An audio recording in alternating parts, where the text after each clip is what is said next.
turn the page, turn the page. Every sign says follow me. Underground got a party now and everybody's on the scene. Down the hall, crazy hordes take control. Alice calls, come on, go.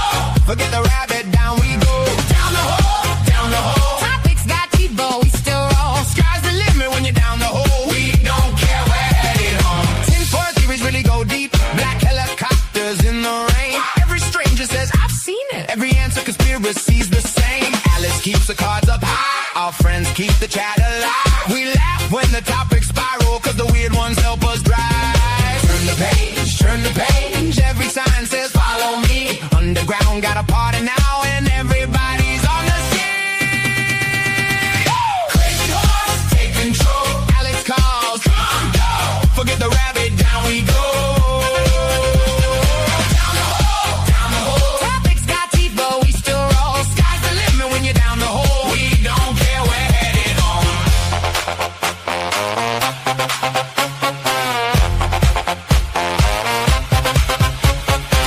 Maybe the mirror knows our names. Maybe the maze is built to change. Alice smiles. You ready? Crazy horses! Let's go deep! Let's get crazy in the fast lane. Add a little bit of Barracuda to the vibe.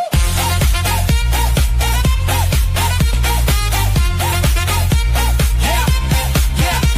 Head first, no map, just vibes in the void. Rabbit clock broke, now we killing the noise. Shack go wild, every theory deployed. Truth in the chaos that we came to destroy. Cards on the table, but the deck feel curves. Laugh in the dark while the timelines burst. Alice got secrets in the sideways verse. Crazy horse riding like the goat reverse. Plus spin that wheel, let the madness choose. 10 for a crown, but we never lose. Underground kings with the rebel grooves. When the sky falls down, we just change the view. Mirror talk back, say you one of us. Maze got teeth, but it's never enough. Dive so deep, now the pressure's trust. Down the hole, nah, we became the dust. Down the hall, crazy horse, take control. Alice calls, come on, go. Forget the rabbit, down we go. Down the hole. Topics got teeth, but we still roll. Sky's the limit when you're down the hole. We don't care, we're headed home. Down the hole. Down the hole. Crazy horse, he'll take control. Alice, down we go. Forget the rabbit, down we go.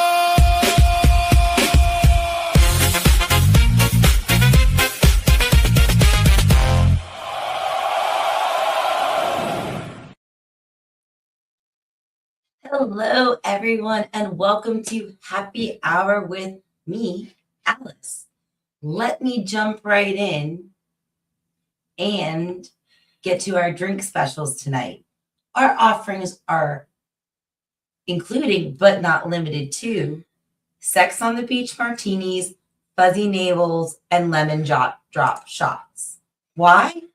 Because it's 90s night at O'Alice's, and everything was sweeter in the 90s.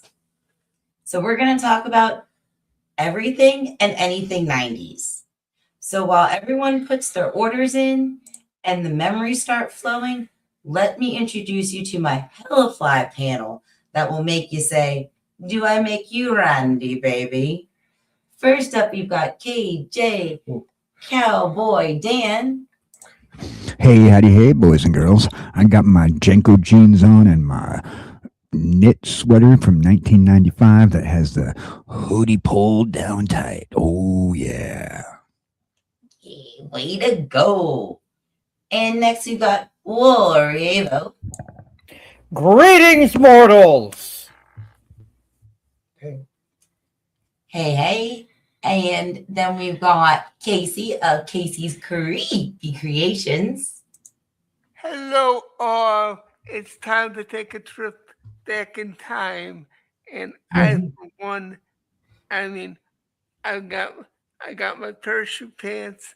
I know they're a little bit out of date, but, everything's better in black. Going to go listen to MC Hammer after the show. I say that because I got to see him in the early 90s. Ooh. Okay, and before I forget, last but not least, my number one button pusher. She almost forgot about me, but hey, everyone. Well, I get so excited. We're talking Jenko jeans, parachute pants, MC Hammer. I'm like, where are we going with this? We've got shows to talk about. I'm like, where do we start? Well, I guess we can start by introducing the chat. Oh, Let me that's a get great it place up to here. start. Okay, let's see. We got We got FKHC 2005, or better known as Tim, in the house. And he says, the 90s, which century? Lieutenant Giratina. Giratina 34 that says, hi, crazy horse. And of course, I'm in here. Pulling double duty, We got- triple duty. And we've got Swollen Salad, also known as Zacky or Love Bug, as I like to call him. and we- And we've got my number one pink Power Ranger, Jamie Lee Simmons, at the bar. and you got Warrior. And Morievo also pulling double duty on the panel in the chat. And don't forget Stiggy. I'm kidding. And we've got Sig Valdison, who says, praise to our Eldridge God. Good evening. There you go. And we've got Kevin of Kevin's Theme Park Adventures that says, hey, crazy. Hey, Kevin. And you got Dan in there. And then we've got Dan, KJ, Cowboy Dan, also doing double duty on the panel in the chat that says, hey, Jamie Lee Simmons. All right, I think that catches that up for now. And hey, everybody.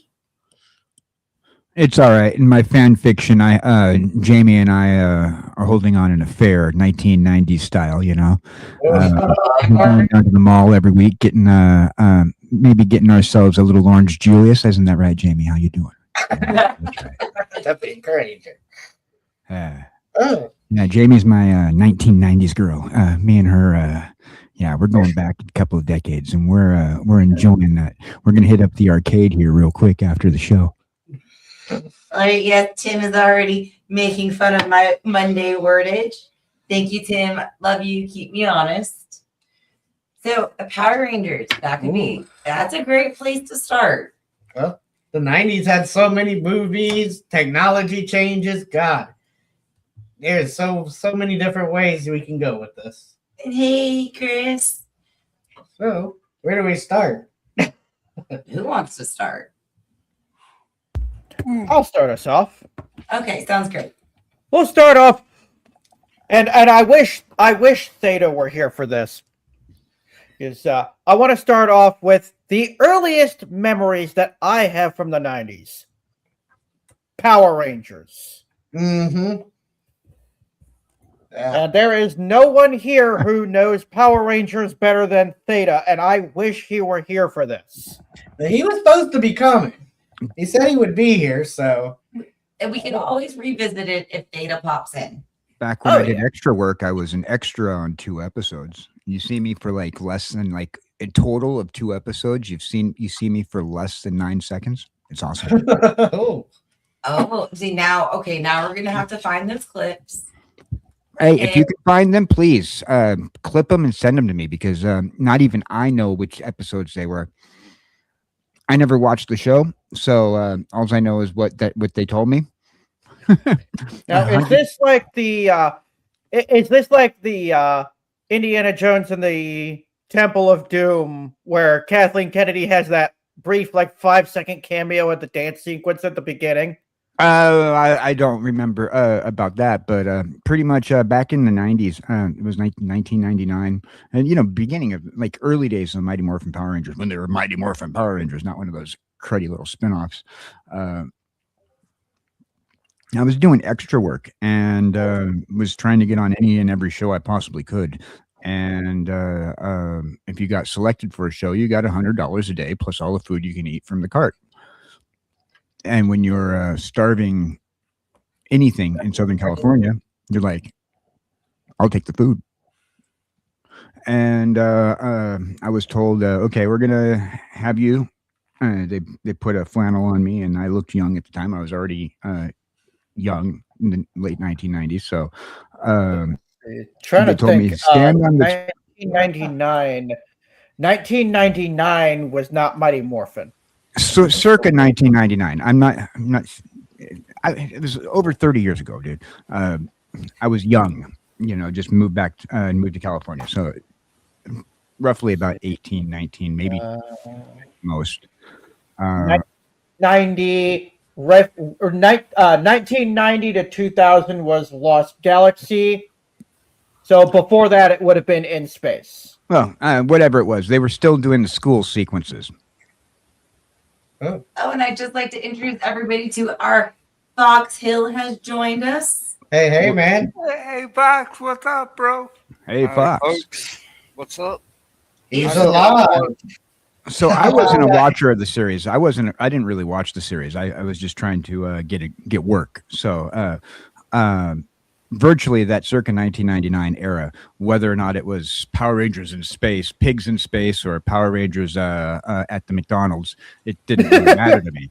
You can call it whatever series you want. It was still the Mighty Morphin Power Rangers as far as I was concerned. So they told me, look pretty, stand on that dot, and they shot 2 scenes. Oh, and Tim's already jumped all the way to 90s talk shows. Oh, God. Oh, yeah. I got to school so I could watch Jerry Springer and stuff. And I have to give it to Tim. He did say Ricky Lake earlier. And I will. Cherry. And you can't forget about Maury Povich? Hey, Mopo, yeah. I know I fake being sick quite a bit just so I can stay home and watch. Maury Povich was really more of a early 2000s thing, and not really, Jerry Springer was the 90s. Yeah, and Phil Donahue. Phil There Donahue we went go. from the late 80s into the early 90s. Yeah. Yeah, Like American Gladiators, too, back. Talk shows. American Gladiators, they were late 80s, and then they tried to do a revival in the early 2000s, which didn't work. I could have swore they were still going in the 90s. Just syndication. They were reruns in syndication. Ah, okay. I remember watching those, and they would come on at like 11 o'clock or so before. Oh, On the USA Network. Yeah, probably. Yeah, I did have cable.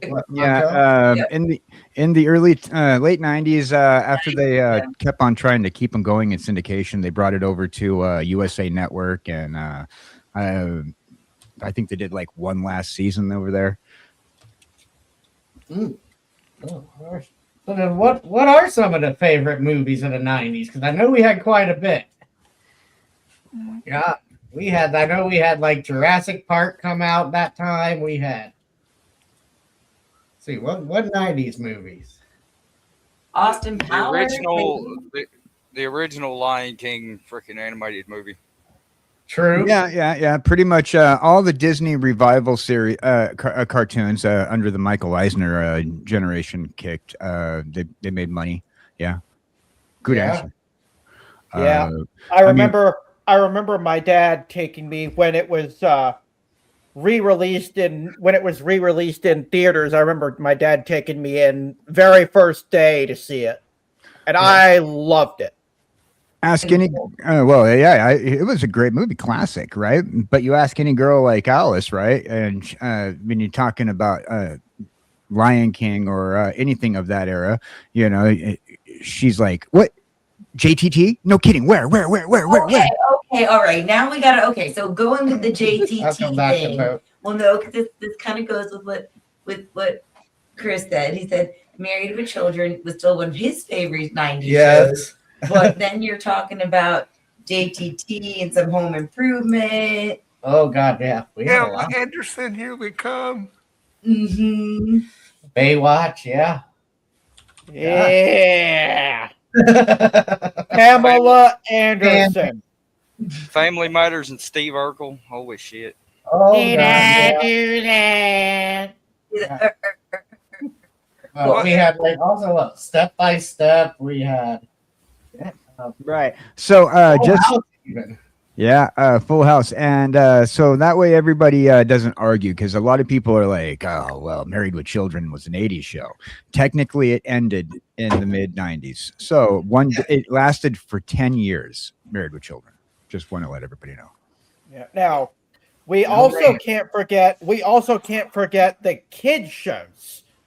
Ooh. For the younger for the younger kids, we had things like Eureka's Castle, Bear in the Big Blue House, Allegra's Window, Gullah Gullah Island, which Oh, for the Gullah Gullah, longest baby. time, I was convinced was a fever dream because I couldn't find heads or tails of it for well over a decade and a half until recently. I remember But- when it was on the air. Yeah. Yeah, but for the older kids, those of us who were old enough to remember, we had Beast Wars. Ooh. I don't Technically, remember was that. a 2000 series.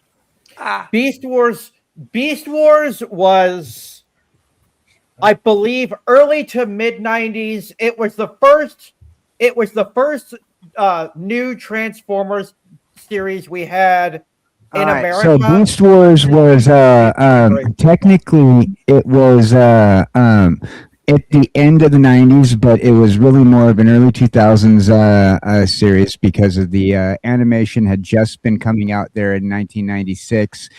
They canceled it in the first season, and then I'm looking at IMDb right now, by the way, and then they Yeah. brought it back in 2000. So it does hit the 90s just barely. Yeah, I remember it. I remember it very fondly. But they canceled it, and then they brought it back a few years later Yeah. to finish off the series. Originally, they wanted Beast Wars to be another iteration of G1. Right, but they didn't. They didn't go there. And if anybody says that, I will fight them on that to a dying Rodimus day.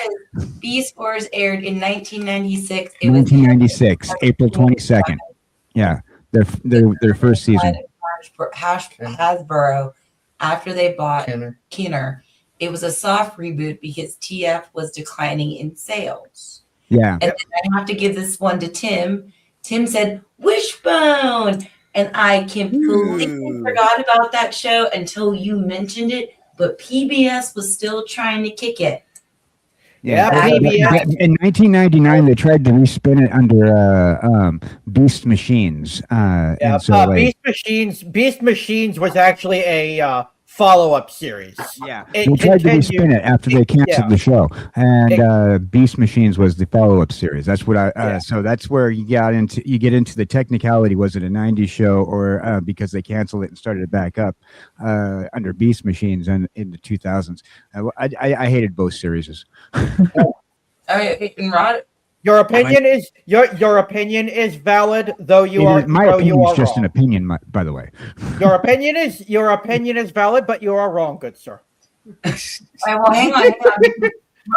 Rodimus, who does not usually get this chatty in chat, at least this side of the chat, he likes to go down lots of holes, and we appreciate that He one. actually caught the show tonight. He said Beast Wars ran for 3 seasons. The sequel series was Beast Machines, which didn't do as well. There was going to be a 3rd series called Trans Tech, but you are canceled it. Yeah. There's a Yeah, they document. canceled that. They didn't even touch it. Sorry, Tim's freaking me out. Hang on. If there's a documentary Oh, coming Tim out. said there's a Wishbone documentary coming out this year, and he dropped the link. Hmm. I love it, Tim, and I love that you're a PBS kid. Yeah. I was a PBS kid. I was a PBS kid. I grew up with Barney. Well, hell, Oh PBS, God! PBS used to be Before I worth found watching. out, yeah, Barney. they- Before I they- found out about the actor who played Barney. Ooh, I'm not even. I don't even know what happened with that one. So If I remember correctly, I think it came out years later that he was a PDF. oh, okay.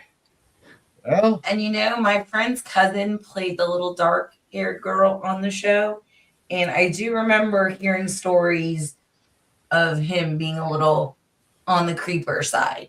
Yeah. mm, And that was about the same time that I found that out. And I can remember watching my first episode of Power Rangers with my mother because she was working out at the gym, and I got schlepped along and had to sit in the little kiddie room and got to see my first episode of Power Rangers. mm. Fun fact, Alice fact. God, I remember playing Power Rangers when we were kids. Yeah. Yeah. Now we also can't forget Blue's Clues. Oh. Mm. Blue's Clues with Steve, who was arguably the most wholesome of the TV hosts. Then Mr. Rogers' Neighborhood, which I think started in the 80s, but continued Mr. in Rogers' Neighborhood syndication. started in the 70s. Yeah, Oh, God, but- It was from the Continued- 70s. yeah, it continued in syndication well into the 90s, though. Yeah, well, syndication, but syndication they had stopped making episodes of that like in the Alright, mid 80s. Who's calling out It South wasn't. Park? Yep. South Park came syndication out doesn't in count. 97. Yeah. Oh, and- That's South Park. I was waiting for all it. right. Yeah. Eva, would you do me the favor? Oh, you want me to you want me to pull Cartman? You want me I to want find you to pull Cartman Cartman. for you? Yes. All right, hang on. Let me. Hey, what you want? I'm getting jiggy over here. Get over here. They want to hear you. Fine. Hold your fucking pantyhose. Himbo can't say South Park without invoking Himbo.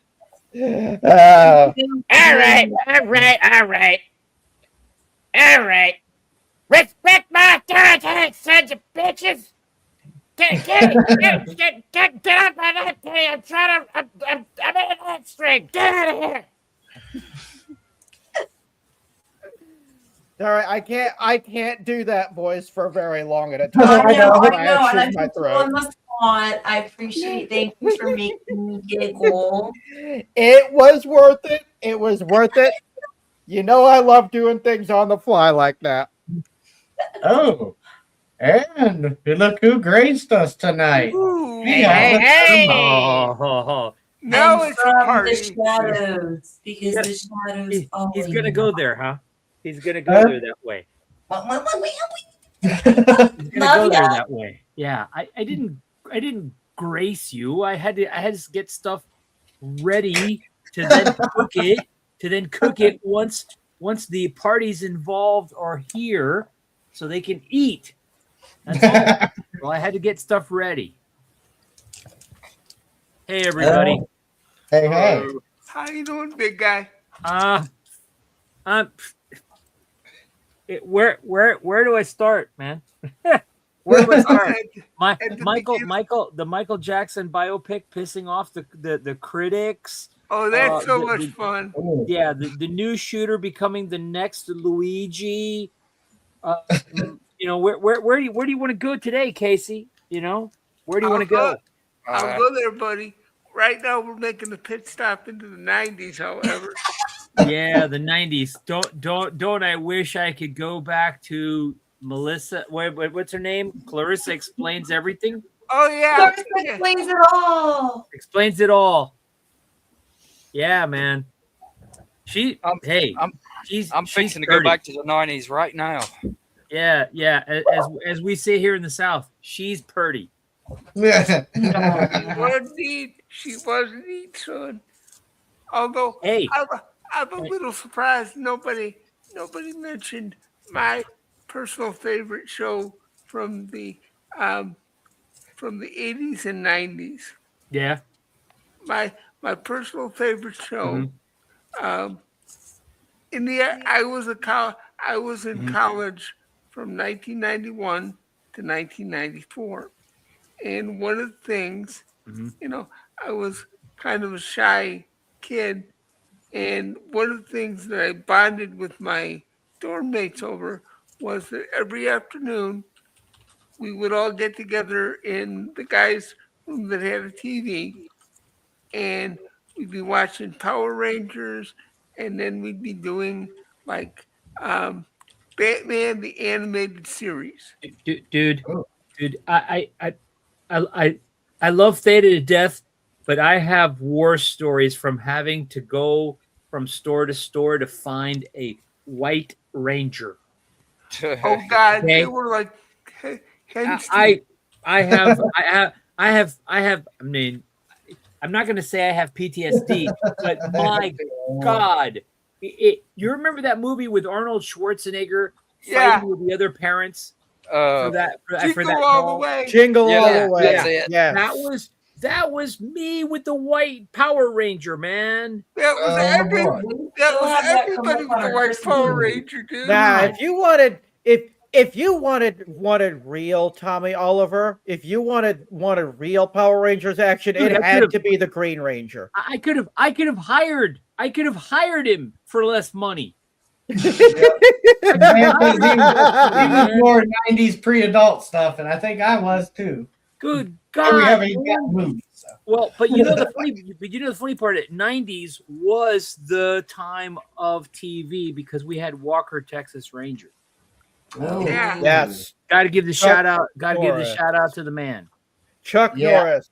And we had good cartoons like freaking, you know. Oh, Pinky back and when- Brain. dude, Back when I- cartoons were freaking real. I still use a clip from Pinky and the Brain in every class I teach. I kid you not. I kid you not. The day they take that clip off of YouTube, I'll probably cry. I'm afraid. Now- I'm afraid to download it and keep it locally because I don't want the DMCA police to show up at my door. But I seriously, I need that clip because there's nothing else that it makes the message for that thing as that video. It's just Son that's of it. Mars. Son of Mars. Yeah. Hit me up on Discord. I will send you a link where you can go to take care of that problem. Oh, thank you. Yeah, because the other one that kind of freaks me out is Freakazoid. Oh, Imagine I love Freakazoid. Freakazoid. Imagine trying to create the Freakazoid comic today. you Oh, couldn't the do amount it, of- dude. The Good. amount of people that would get triggered is astronomical. Oh, goodness. Think about That's Rena and astronomical. Stampy. And Tim talks about Binky in the Brain doing I always hadn't was a even deep gone cut of to a joke. Ren and Stimpy yet. Okay. Oh my I was god. Oh, headed- Ren DC and tried to do Stimpy. it a few years ago with Freakazoid in the comics. They couldn't do it. Well, they didn't get enough people. It's not that they couldn't do it. It actually was a pretty good comic strip, and you didn't. Unfortunately, you had a lefty that was writing it though, and Thank you. No, sorry. Wrong kind of left. Yeah, right. Yeah, politically. And that person decided that they were going to ruin the Freakazoid title and a couple other titles that were associated with the off-market DC Warner Brothers branding. And let's just say it didn't last but 5 issues, and it was continuously making political jokes rather than pop culture references that Freakazoid typically made. Wow. So basically, it was shit. I was, Yeah, yeah. Freakazoid. These days you have things like South Park, Family Guy, The Simpsons. Freakazoid was the first one to do that off the wall non sequitur humor. The nostalgia. I'm stealing a line from the Nostalgia Critic here because he said it best. There are shows, and I quote, "There have been shows that broke the fourth wall before. But Freakazoid walked past the wall, observed the snacks on the catering table, and described each one and the history of them in great detail." Whoa, put the snack Yeah. down word. Oh, yeah. Ava. Oh yeah, they tried to bring the Animaniacs back again, God. like about 6 years ago. I think it was. about Yeah, 6 years it was ago. 2 years ago. They They brought it back on It's too Netflix, long ago. and I heard it was actually pretty good and relatively faithful to the original show. The animation was slightly different, and it was for a Yeah. lot of older fans because they Yeah. changed the animation up, just like they did with Disney did with DuckTales. They made the animation Yes. a little bit jankier, and a lot of the older fans, while it had all the same voice actors, they just didn't like it because of the animation style. A lot of people said it was really good. I even liked it. I just the couldn't story. watch it. The storyline was great. It just didn't. I'll say it this way: it didn't look right, Dan. Right. It didn't look right. right. Yeah, it didn't look right. It's kind of like trying to make trying to make, I'll think of it this way. What if you tried to make Hercules with today's animation style? It would completely tank. It Right. would Well, completely tank. Oh, the Hercules cartoon on Disney Channel that came out just a few years after the Hercules movie, it tanked. It was horrible, and they slightly cheaped out on the animation style there. Correct. But Correct. you want to talk about a good show from the 90s that tanked, and I don't know why. Okay, Warner Brothers was doing a really good job, right? We had Animaniacs, we had Pinky and the Brains, we had Tiny Toon Adventures, and then we had little spin-offs of those. Yeah. We had Yeah. Mindy had her own show, and then with Tiny Toon's Adventures, it gave us an excuse to reboot all the Warner Brothers characters, and we got an awesome show, Tasmania. Oh yeah. And it didn't last. It didn't last. Nobody liked it because people didn't want to know about Taz's family. I don't know. I love Taz's I family. love. Damn boomers. Oh, And I I Hey, love no, that what's the- show. Gen X, I'm a Gen Xer. I can call boomers boomers. The rest of you, get in line. Right. Well, Okay, that boomer. was our parents, the baby boomers, right? Our parents were the baby boomers. They were the true boomers. But it was the kids who didn't care about that. It was Do you know why though? Because they didn't seed the field by re-releasing into syndication a lot of the old animations. Okay? yeah. Because I was like, oh wow, this is great. It's a continuation. Seeing a new Tweety Bird. This was awesome. This is great, man. Oh, putting yeah, it over yeah. putting With it the over Sylvester and Sylvester Tweety again. show that they re-released in Oh, 1995. that was another fun one. Yeah. Actually, I remember the movie. I remember the movie they did right before right as the show ended. I think it was Around the World in 80 Days. Yeah. Or no, Tweety's High Flying Adventure. Yes. Tweety's High Flying Adventure. Yes. Oh my that god. was such a fun movie. I can't I got it, believe I I'll put it forgot about back. that. Oh my god. I did see a putty tag. I mean, Oh we had- my god. We're in a world of people rooting for Sylvester. Tweety Bird was the man. Oh yeah. Hey, somebody come up with an animation with Tweety Bird that has those gangsta sunglasses, DOGG, Actually, That fun was- fact, you're talking about Tweety Bird. We were talking about Taz earlier. Did you know there exists a video game that is all about Taz? yeah. Yeah, I have that. Somewhere Yeah. in the garage. played that. Taz wanted, and while Yosemite Sam is the de facto villain, guess who ends up being a secret twist end boss? I never Who? finished the game, Wavo, so you're gonna have to tell me, bro. Yeah. Tweety shit himself. Oh, you No. kidding me? Are you kidding me? You're gonna make me go into that garage and dig out that old video game? Oh, Tweety Digging. Bird. no, Digging. I'm gonna go. Are I'm you gonna go find the familiar ROM with the online. War of the Birds? I'm Tweety gonna find the Bird- ROM online, man. Tweety Bird is the secret twist end boss after you defeat Sam. Are you I'm gonna guys go find the familiar ROM with the online War now. of the Birds? That's it. No. That's it. Okay. I'm gonna go find the So ROM there online, is man. two communities. Marcelo down. There's two communities out there. There's one community that's like a Tweety Bird community, and then there's one community that's a Woodstock community. And a lot of people in the Woodstock community hate the Tweety Bird fans. And the reason why is they believe that Tweety Bird is just Warner Brothers ripoff of Woodstock. What? Yeah, Oh, no. Look it up. wow. Look it up. It's a war. There's a war going on between Tweety Birds fans and Woodstock fans. But Woodstock didn't say anything. But Woodstock would still be seen wearing sometimes fun little glasses. They, Okay. but How people. can Tweety people out Bird there. came out during World War freaking II? Yeah. That's the thing. If anybody stole from anybody, it's Woodstock Okay. stealing from Tweety. But there's a community out there that fight amongst each other. Like there's also like Tweety Bird has No, also man. changed through the eras.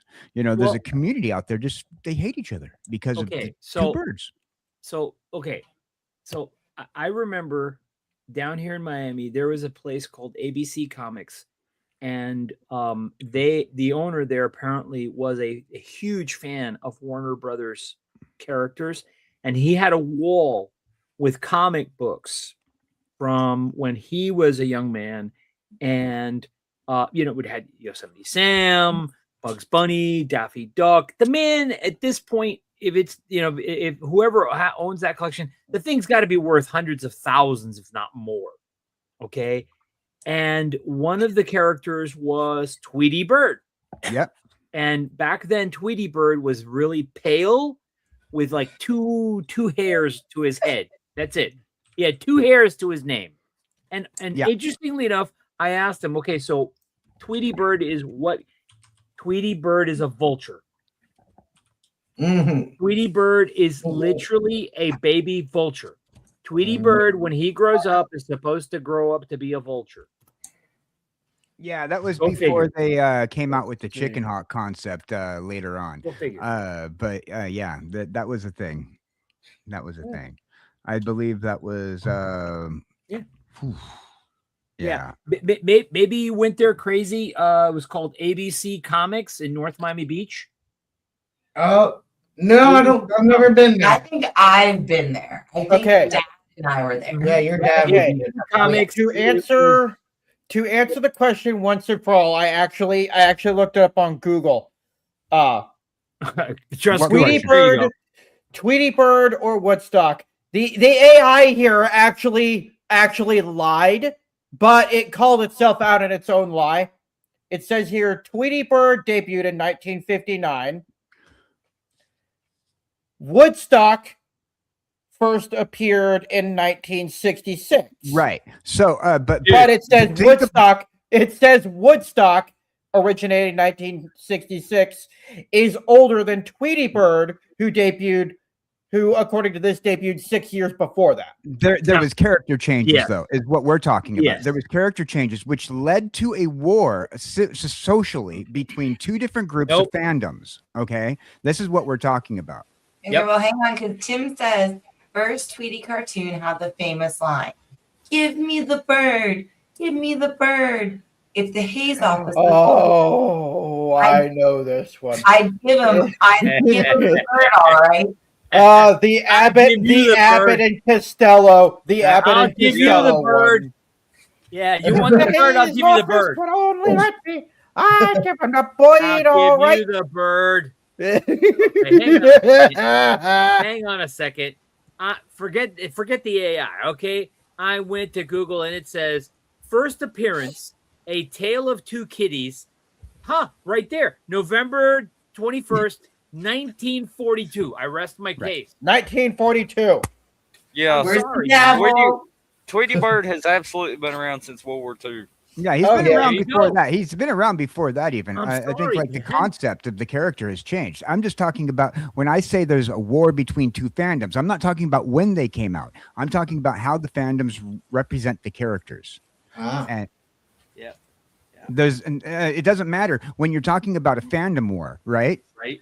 It doesn't matter what the details are when it comes down to who came first. When it comes down to it, when you have a character that's had a lot of retcons, a lot of changes, where the character lies now, as opposed to what the character was intended to be, whether it was supposed to be some sort of bird that was like an eagle, a hawk, or whatever, to a little household little yellow parrot. The fact of the matter is that the fandoms don't like each other, and that's all I was bringing up. And you guys turned it into a little bit more than that.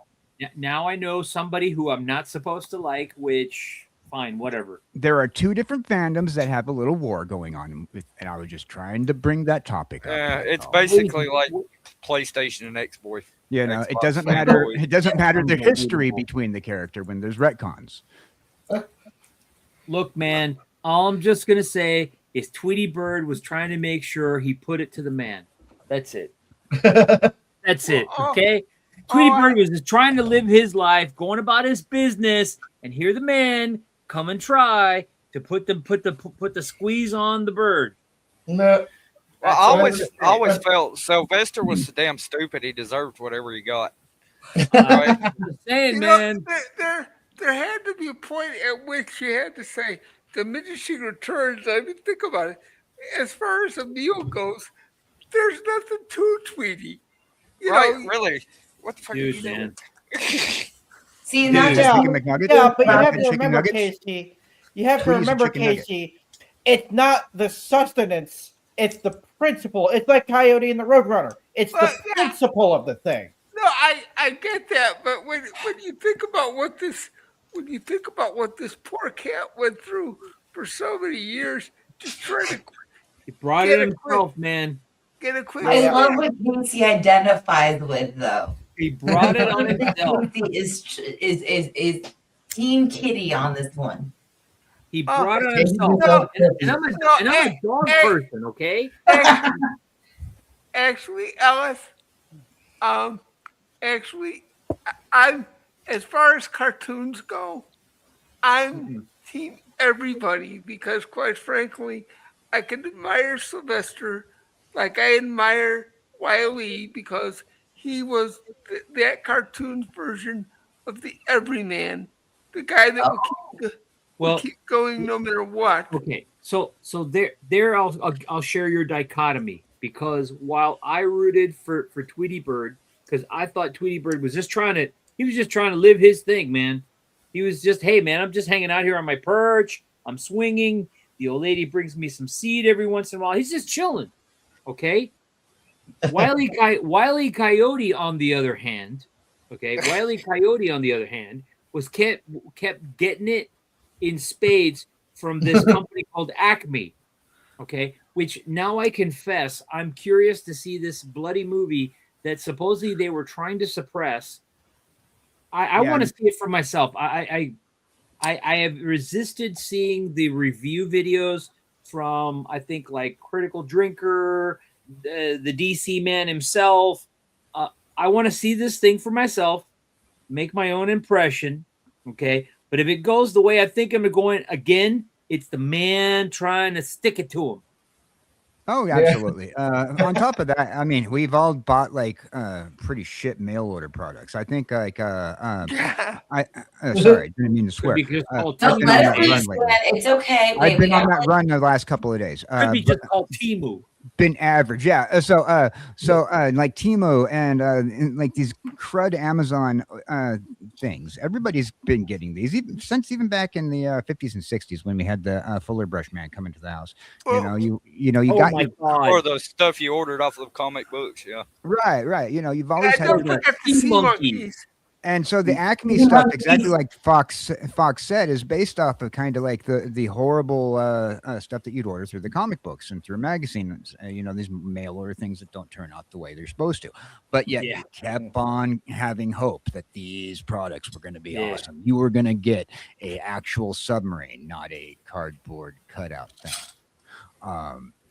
You had hopes, and Wile E. Coyote represents us all because we want something so bad that we're going to do whatever we can, even if we can't afford to get the good stuff. We're going to get what we can afford to get.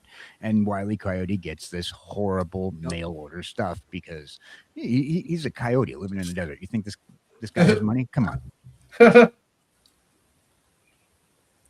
Yeah. Well, Anyway, Something's getting my chickens. going back to the 90s.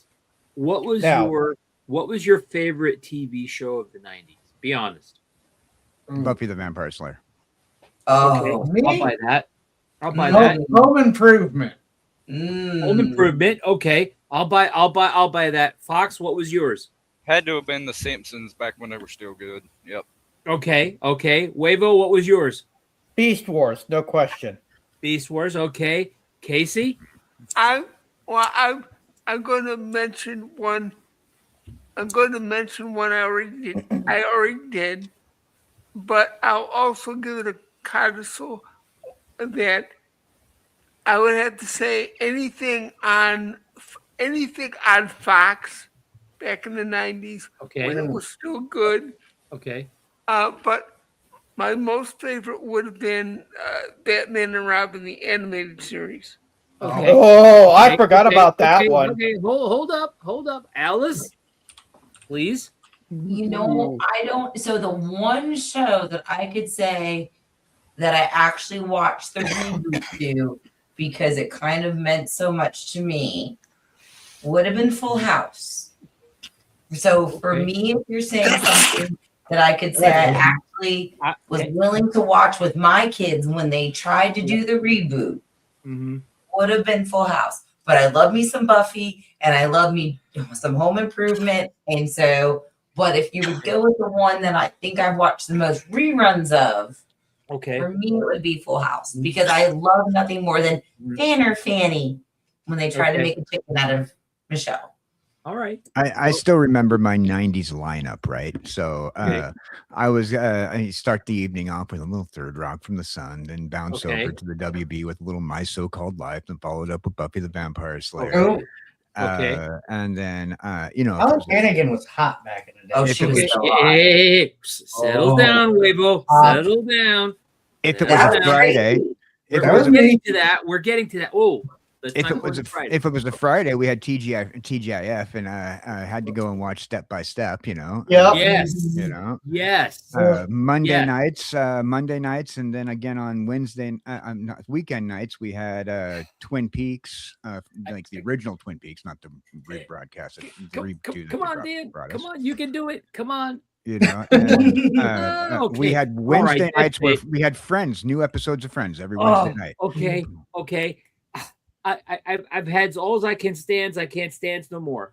The fact that none of you said the best series of the 90s is just disappointing to me. I'm sorry. What is- I'm gonna all right, drop tell the- us. Oh, I'm gonna drop the mic on you. Are you ready? Drop it.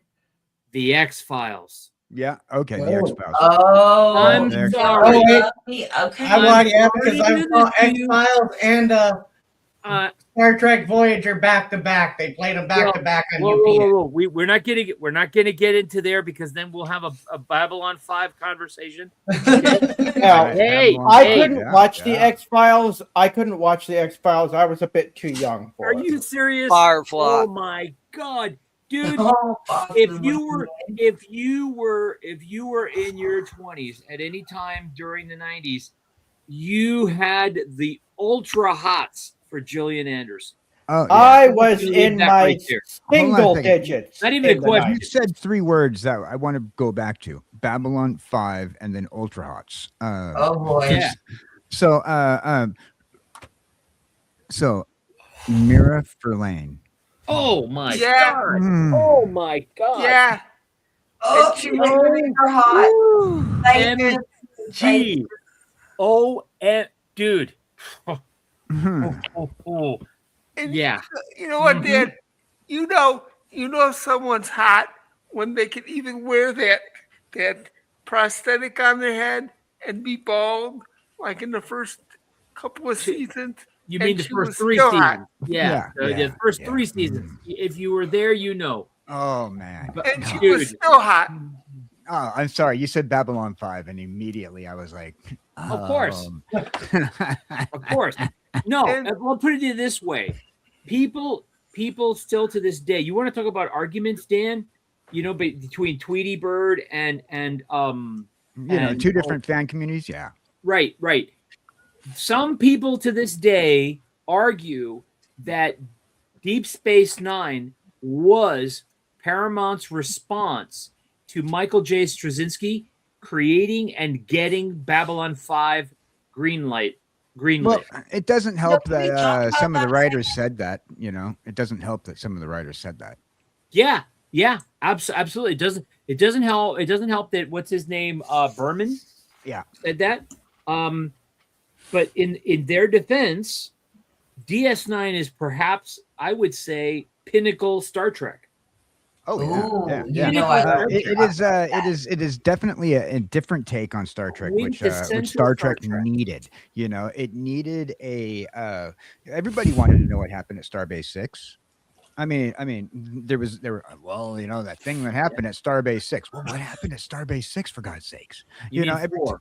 Starbase 4. Yes, They, Jamie yeah, and Babylon Voyager, so my you girl. know, so Yeah. you know, Dude, don't go there with but me, no, man. I mean with Star Trek, everybody wanted to know what happened at at the star bases whenever they would Hey, say about this incident. So I once having asked they Michael did- J. yeah. Pazensky about the Yeah, that- timeline of each one of the Babylon stations at a SuperCon. oh yeah, And I asked him about that timeline, and he was like, "We always knew that there was going to be a succession of 5 because of the fact that they had to go through so many iterations to get to it, and because the shadows weren't prepared really to do away with that many. They still hadn't gotten to their full strength,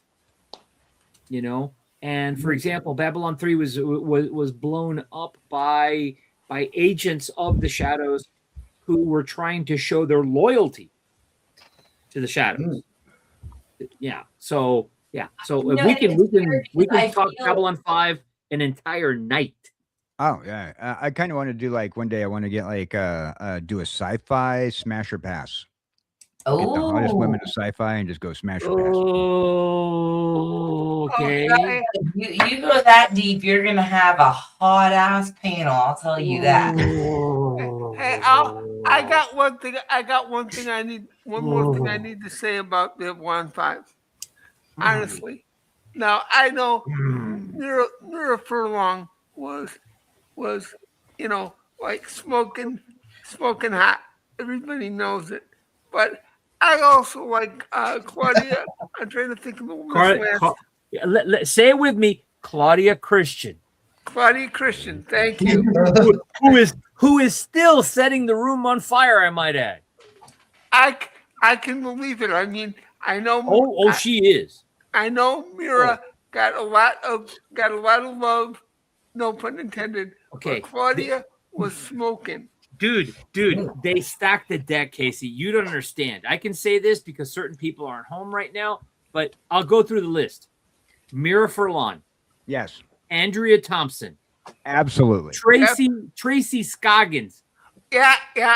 Patricia I forgot about Tracy. Patricia Tallman, and right on cue, folks. I'm gonna have to call it a night because I'm gonna have to go make dinner now. Now, Okay? But Tracy but Scoggins, you- everybody but- loves a but redhead, right? You didn't ask, but you have been informed. now, And I didn't go through the entire list. Like I said, Dan, we will have a rematch, my friend.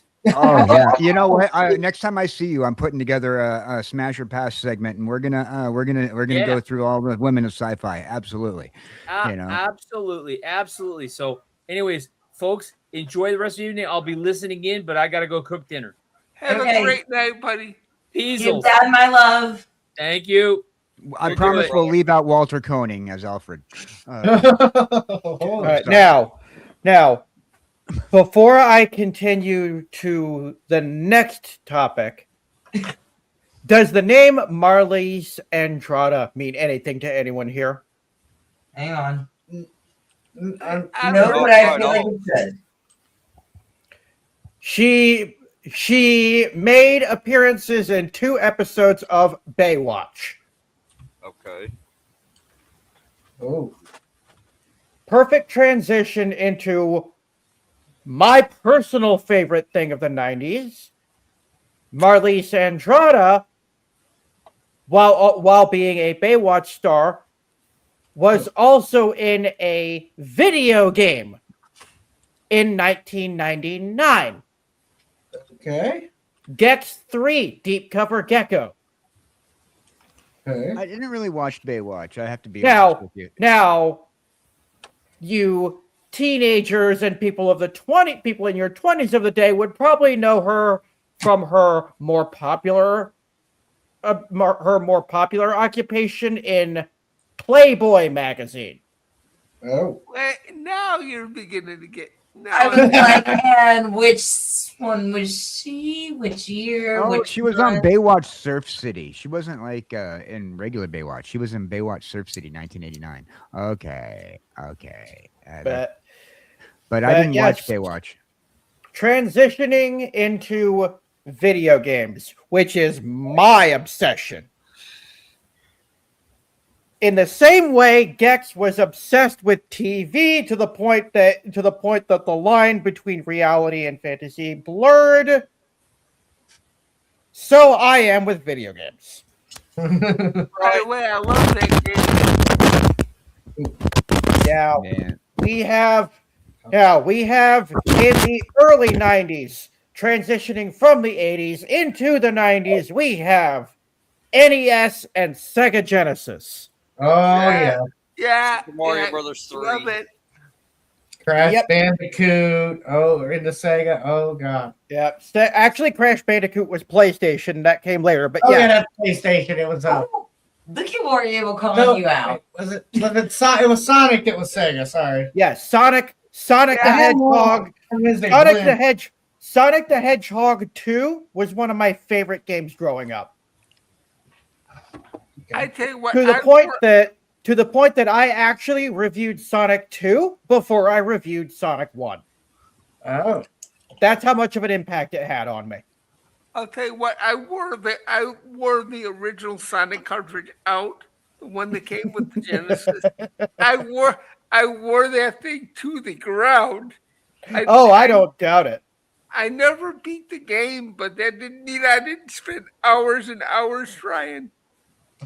Yeah.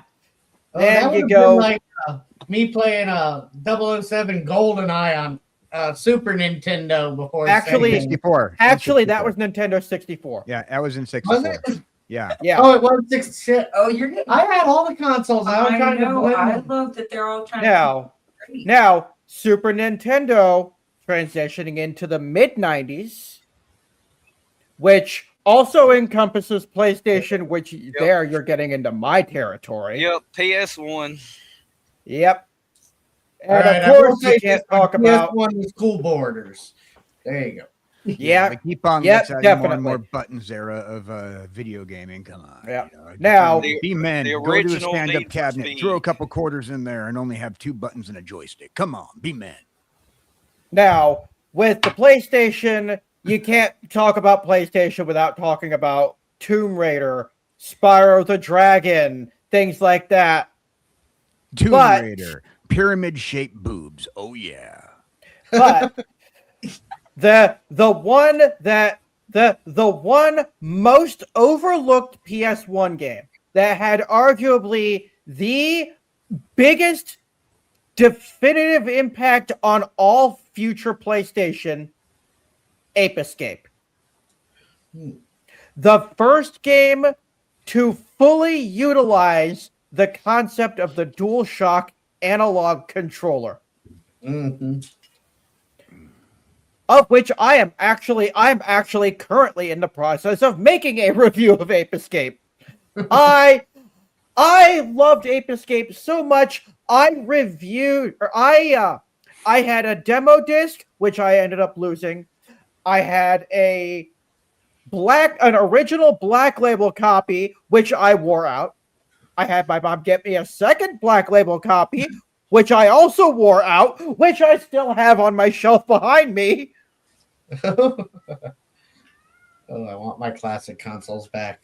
I always played racing games more back then. So I remember Yeah.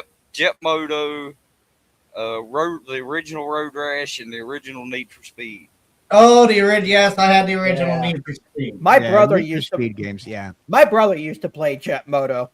I couldn't get into race. I was never a racing game fan, though. in the 90s, my games, if it weren't the, if it wasn't the, like the later issues of the Super Nintendo and some of the Genesis, I was and into the N64. I was always a cabinet arcade kid, you know, from the 80s into the 90s. And so like Yeah.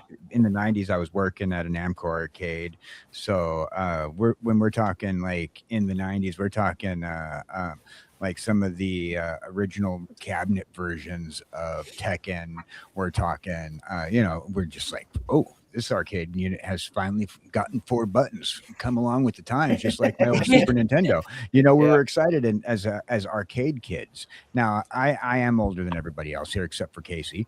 You know, and so like me and Casey, like we kind of remember a different nostalgia than you guys than you kids remember. True. So we're looking at things and I'm like, yeah, you guys had some pretty good stuff when you were kids, but really there was a point as an arcade kid, I'm looking at, well, you guys are throwing flash at crap sometimes, and the flat out fact of the matter is some of the games were really good that you guys got, and then PlayStation ended up releasing stuff like Splat. While people really loved that game, I'm like, well, we had versions of Splat in the arcade, but nobody paid attention to it in the arcade. Why was it so much better with just the same graphics on a PlayStation? Well, I'll You know, tell but you what, because you didn't I have to have to love the fact that those old cabinet games are coming back, because we have in Asheville, I just gave out where we lived, but y'all know where we live. But we have a huge retro arcade here with like 40 games where people are going back to those days, not only for that nostalgia, but the fact that it was a different experience that you guys had, and Dan and Casey. You guys got to physically go somewhere. So there was that excitement, right? Like going to the mall and going to the arcade. I mean, and hanging out with all the Werbo, how and without giving too much away, how young are you? You seem like you're in your early 20s. I turned 36 in May. Okay, turn 36. So you know, yeah, you're kind of like on that cusp. So like the Gen Xers of the 90s, who were teenagers then, like Casey and I, and older. By the time we were getting out and doing things, most likely, like you were still there and like dealing with your life, because the 90s were 30 years ago. You were a kid. You know, so like when a lot of people are looking at the 90s and they're going, hey, you know, Jamie's like, I'm 39. Yeah. I mean, 30 years ago. I mean, think about it. You were 9 years old when the 90s came out. So it's like me and Casey were like roaming around town causing trouble, or at least the Gen Xers, when we were running around. And we were able to see that the arcades in the way they were as 90s arcades. Like people like, oh, you're talking about arcades of the 60s and whatnot. No, we had arcades. We were big in the arcades. I'm 42. I remember arcades. So Fox knows. Fox knows. You know, I mean, you know, a little younger, but Fox knows he was causing trouble as well. Yes, so sir. Like, you know, as Gen Xers, we were causing trouble in the arcades. We really know. You know what it was like to get out and see these things, like being at home playing on an arcade unit, versus playing at an arcade unit and playing on your computer. Yeah, the computer was cool. The Xbox was cool. The early Xbox was cool. The early PlayStations were cool.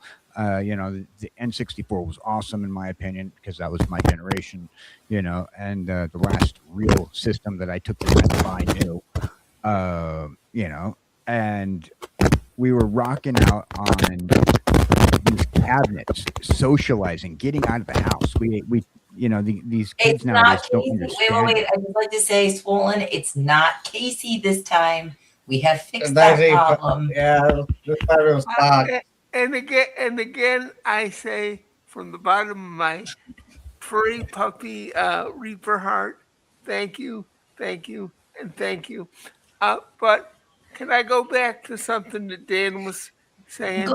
Go back, Casey. You just sound amazing tonight. Yeah, the new headphones are sounding awesome. I love them. They're great. I can't. I don't want to live without them. But I gotta say, you know, and I think Dan will understand this more than anybody. I That's Casey. yeah, that's me.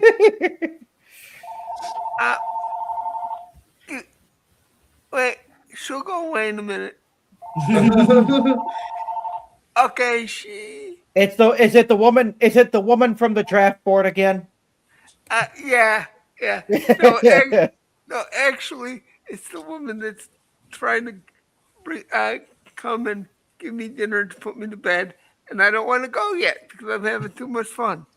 But I have something for Dan because I'm sure he'll understand this.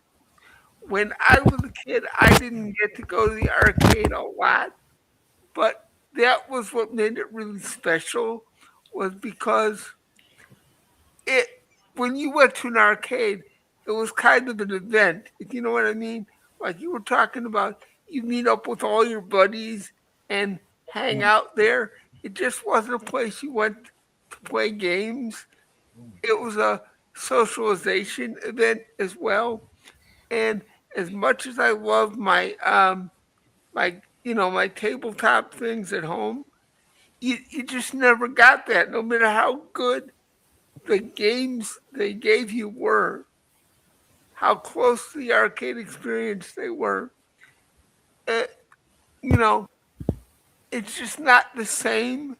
Oh If you yeah, well can't- it is a different it was a different lifestyle, you know. Yeah. I mean, like one of the things like I was talking to a few of my friends and I'm like, so you want to take your kid to a arcade, you know, introduce him to some of these old school games, and he says, oh yeah, they're sitting there playing video games. I says, I never seen your kid bring any friends home. Oh no, he does it on the internet. They don't even socialize. What? How can these kids No, not I was socialize? going to the mall and fucking on a Friday night or something and meeting up there at the arcade. Then you go back and forth, walk through the mall. All right, that's it. Everybody's coming to visit me and Crazy, and we're going to this arcade. We're going out in the Yeah. going out in the middle of the night on the 4th of July, lighting up Roman candles in the middle of the road. To have one fall over, ends up shooting into the neighbor's front porch. That's a regular Wednesday night in my world. What are you talking about? 4th of July. The kids nowadays, they just don't understand the arcade culture. And because I had a few just that were like, yeah, but we have better fighting games. I'm like, really?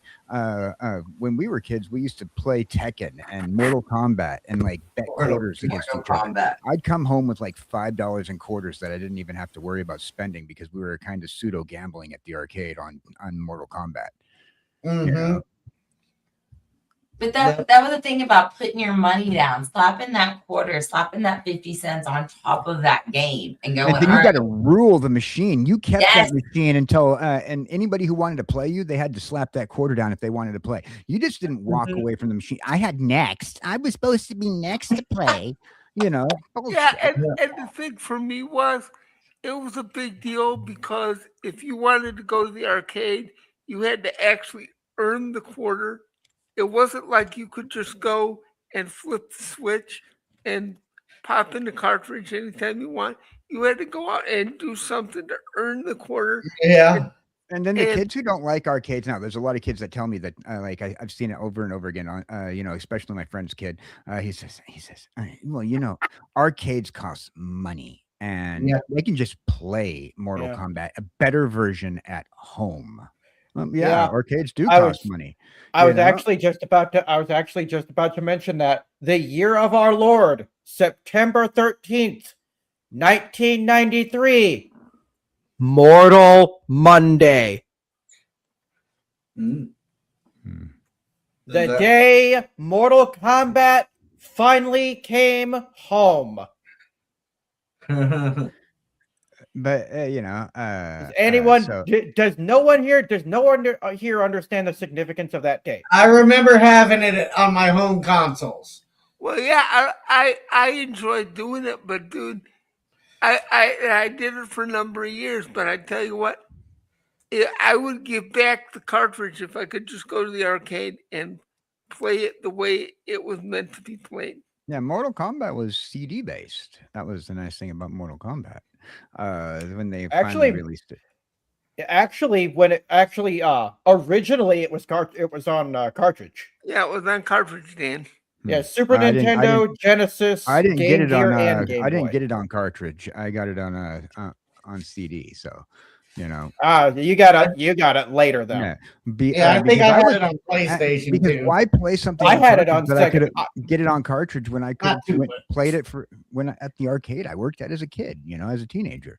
You know, Yeah. I mean, shit. I was rocking the arcade unit, kicking ass. I had it on Sega Genesis. You know, I was Oh. kicking ass, taking quarters home, not having to pay for a single cent in the game. You know, and let alone having to buy it. You know? Anyway, that was one of those games that actually went through all the different consoles, like not just It went through Nintendo multiple exclusive. consoles. Yeah, it went through multiple consoles. It was on PlayStation. It was on Very hard to Nintendo. find, it seems now.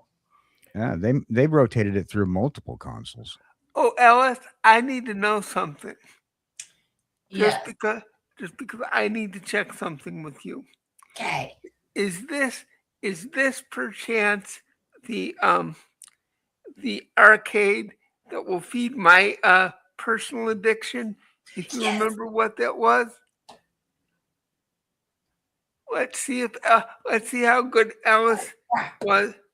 Let's see how good Alice's memory is. No, we've talked about this one before. Yeah, remember what I told you my favorite thing to do with the arcade was? It's It's not Pac-Man. not Ewall. That's my mother's. Hang on. Bright, shiny metal balls. Pinball. Yes, it's the pinball one. Yes, I know where I'm spending my quarters. It is the pinball one. It's the one with like 30 different or 20 different pinball games. Yes, it is. I love pinball. You know, there used to be a pinball museum up in upstate New York, and they had to close it down because they banned pinball in certain areas in New York because of gambling. Whoa. Pinball isn't gambling. So people would bet on who would get the higher scores. Doesn't matter if Oh. it is gambling. You can turn anything into gambling, friend. Just to let Okay. you know. There it Remember, is. like I said, we used to gamble on Mortal Kombat. How's that gambling? When you start saying who's going to win, just It's a saying, bar too. you can Yeah, make it's a bar too, anything of into course. gambling. For a And Nashville. we did that a lot. Just saying. So go back down to pinball. They used to have a pinball museum in upstate New York, and they ended Been up around closing that it long? down because of gambling. Look it up. True story. Oh, guys, they're here. I don't know whether I'll have to go to bed or not. Okay. Yeah. Hello. I can reach you if you need to come back. Come back. Jamie says that she's been there, so she's seen the pinball museum. All right. Oh, so it's still Oh, open. geez. Nice. I didn't know that that it was still open. Thank you, Jamie, for verifying. But yeah, they have a pinball museum out there. Yeah, But you can turn anything into gambling. yeah. But talking about video games, let's see. I think the most iconic video games of the decade: Sonic the Hedgehog, Donkey Kong Country, Tomb Raider, Tekken, and Spyro. I think those are you're making opinionated statements and based off of sales. And what is iconic is very based off of the individual eye of the person who's calling iconic. Like I mean. Like I agree with two of your statements there, and then the other two of the five that you mentioned were high sellers. I hated Spyro. I hated it with a passion. I wouldn't consider it iconic, but that was just me. A lot of people love it. It has a huge fandom, made a lot of money, but I just didn't like it. You know, so like when you say something Spyro, iconic, as far as video games go, Spyro was my best friend. right. Well, so like I said, like that's an opinionated statement. Like yeah, you're right. You know, it did make a lot of sales. A lot of people liked it, and it has a huge fandom. I personally hated the game, but that was just me. You know, Yeah. I mean, what one considers iconic is a different statement altogether.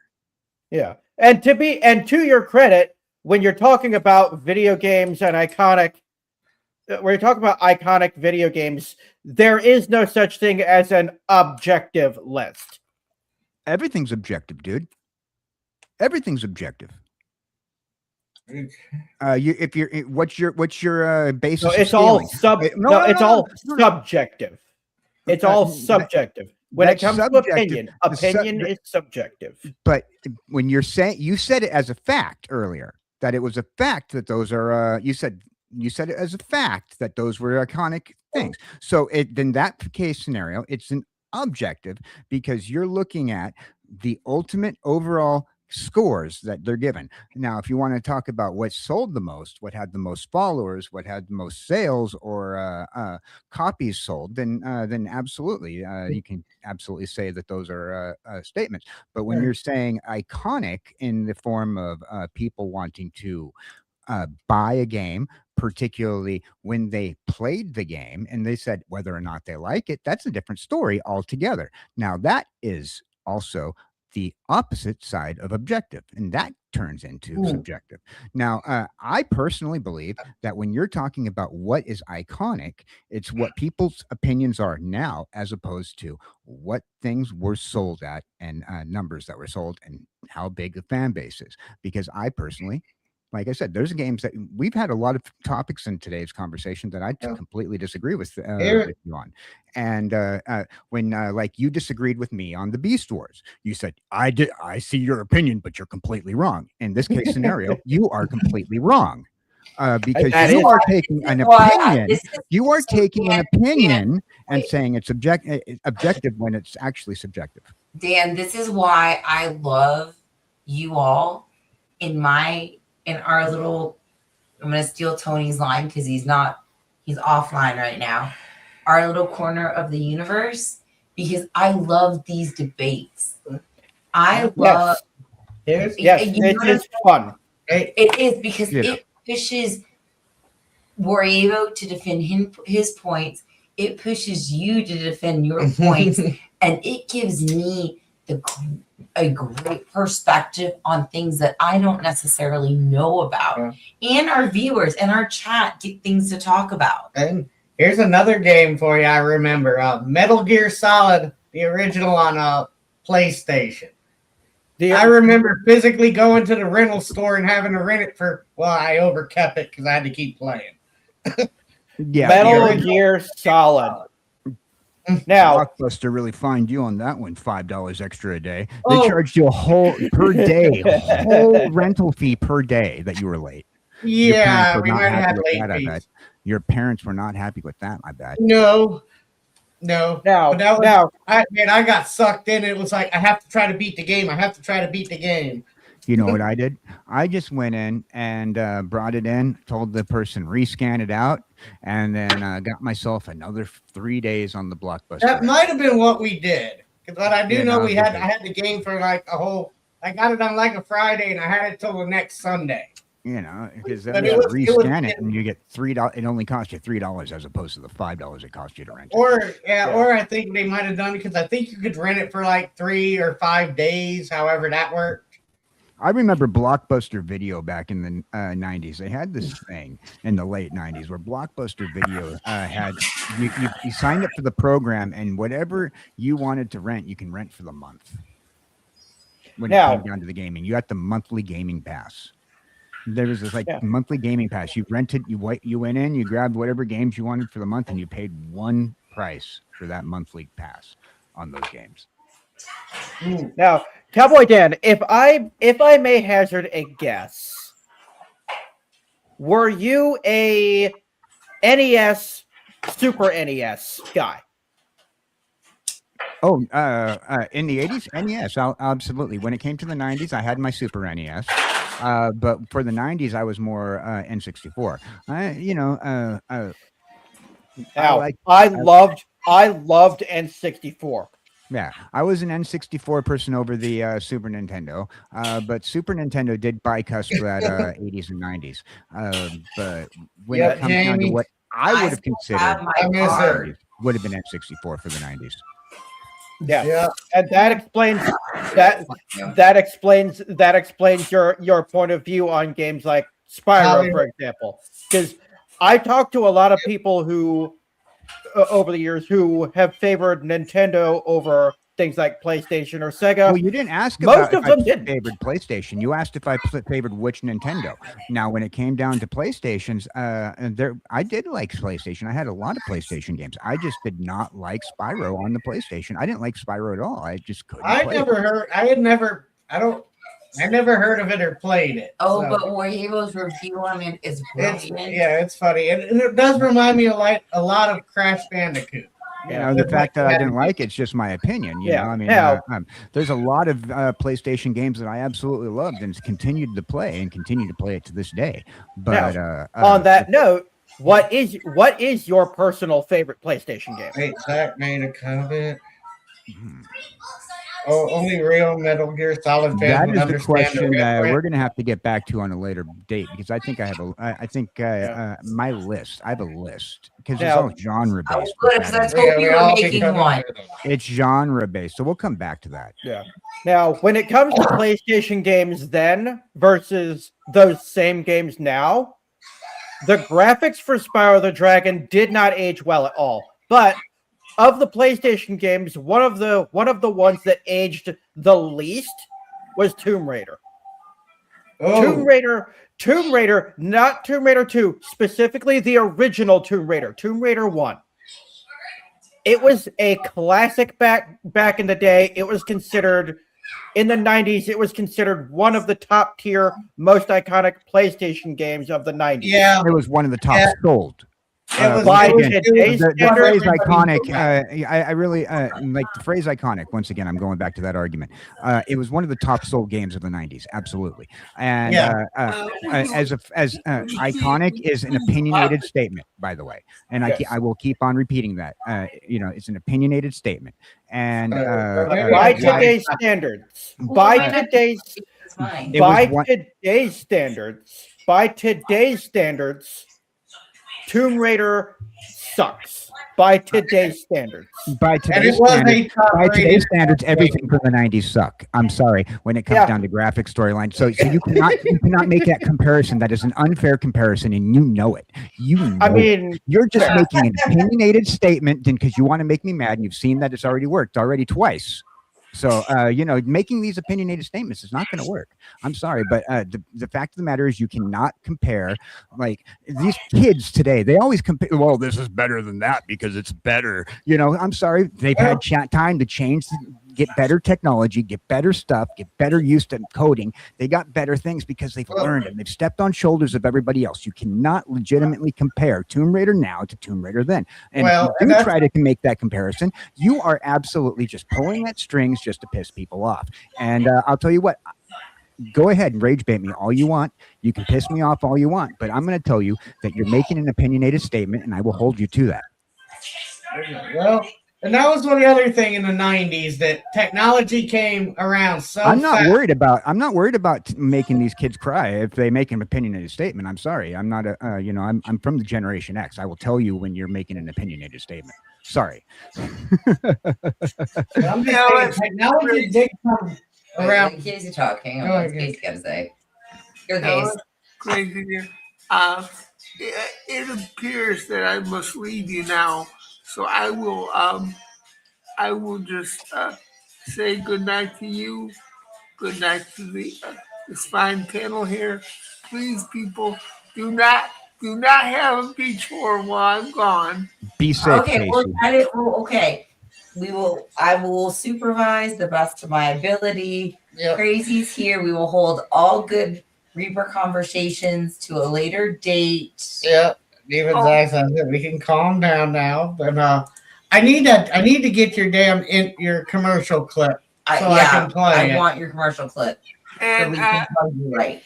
And even if you're not here, we can plug you. Oh, that's so. I gotta talk to Theta because Tony told me Theta has it. He's the one that made it.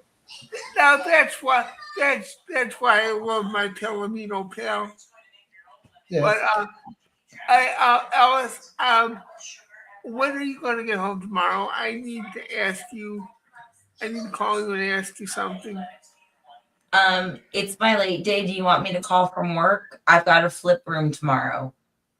Oh, we can wait till Wednesday or whenever. No, Keith, I should be home late. Let me check the schedule. Hang on. Like 7 or 8. Let Our me- normal let me talk check, in the back. Let me check. Hang on. All right, my last one's at. We got the fish in chat. How you Seven. doing, fish man? Huh? Oh, we got the fish. Oh, the fish. The fish is the sheet.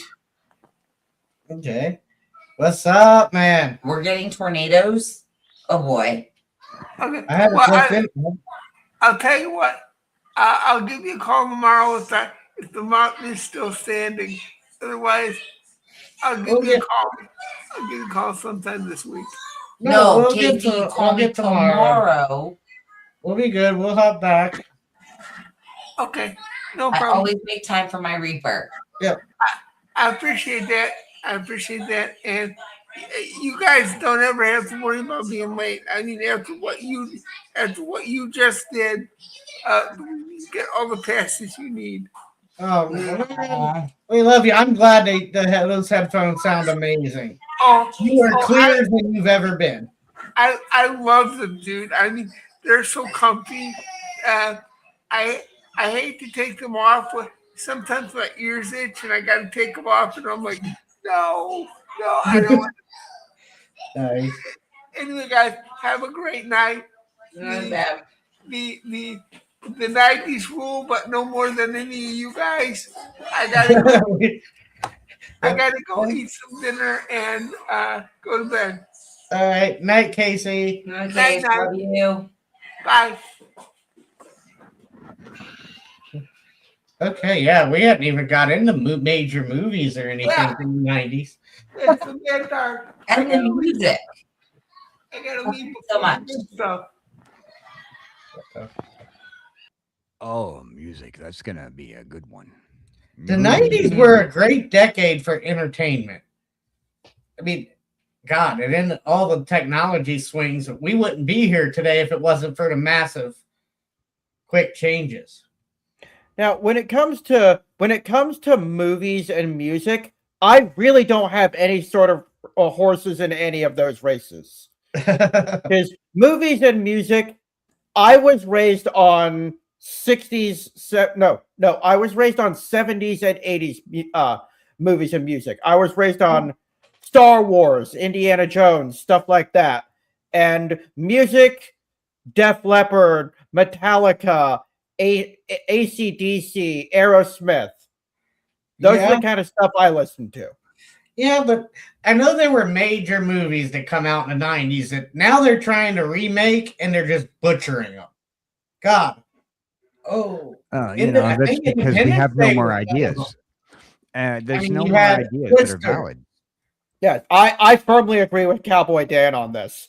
Every idea that can be made into a movie has been made, and Hollywood doesn't want to come up with anything new.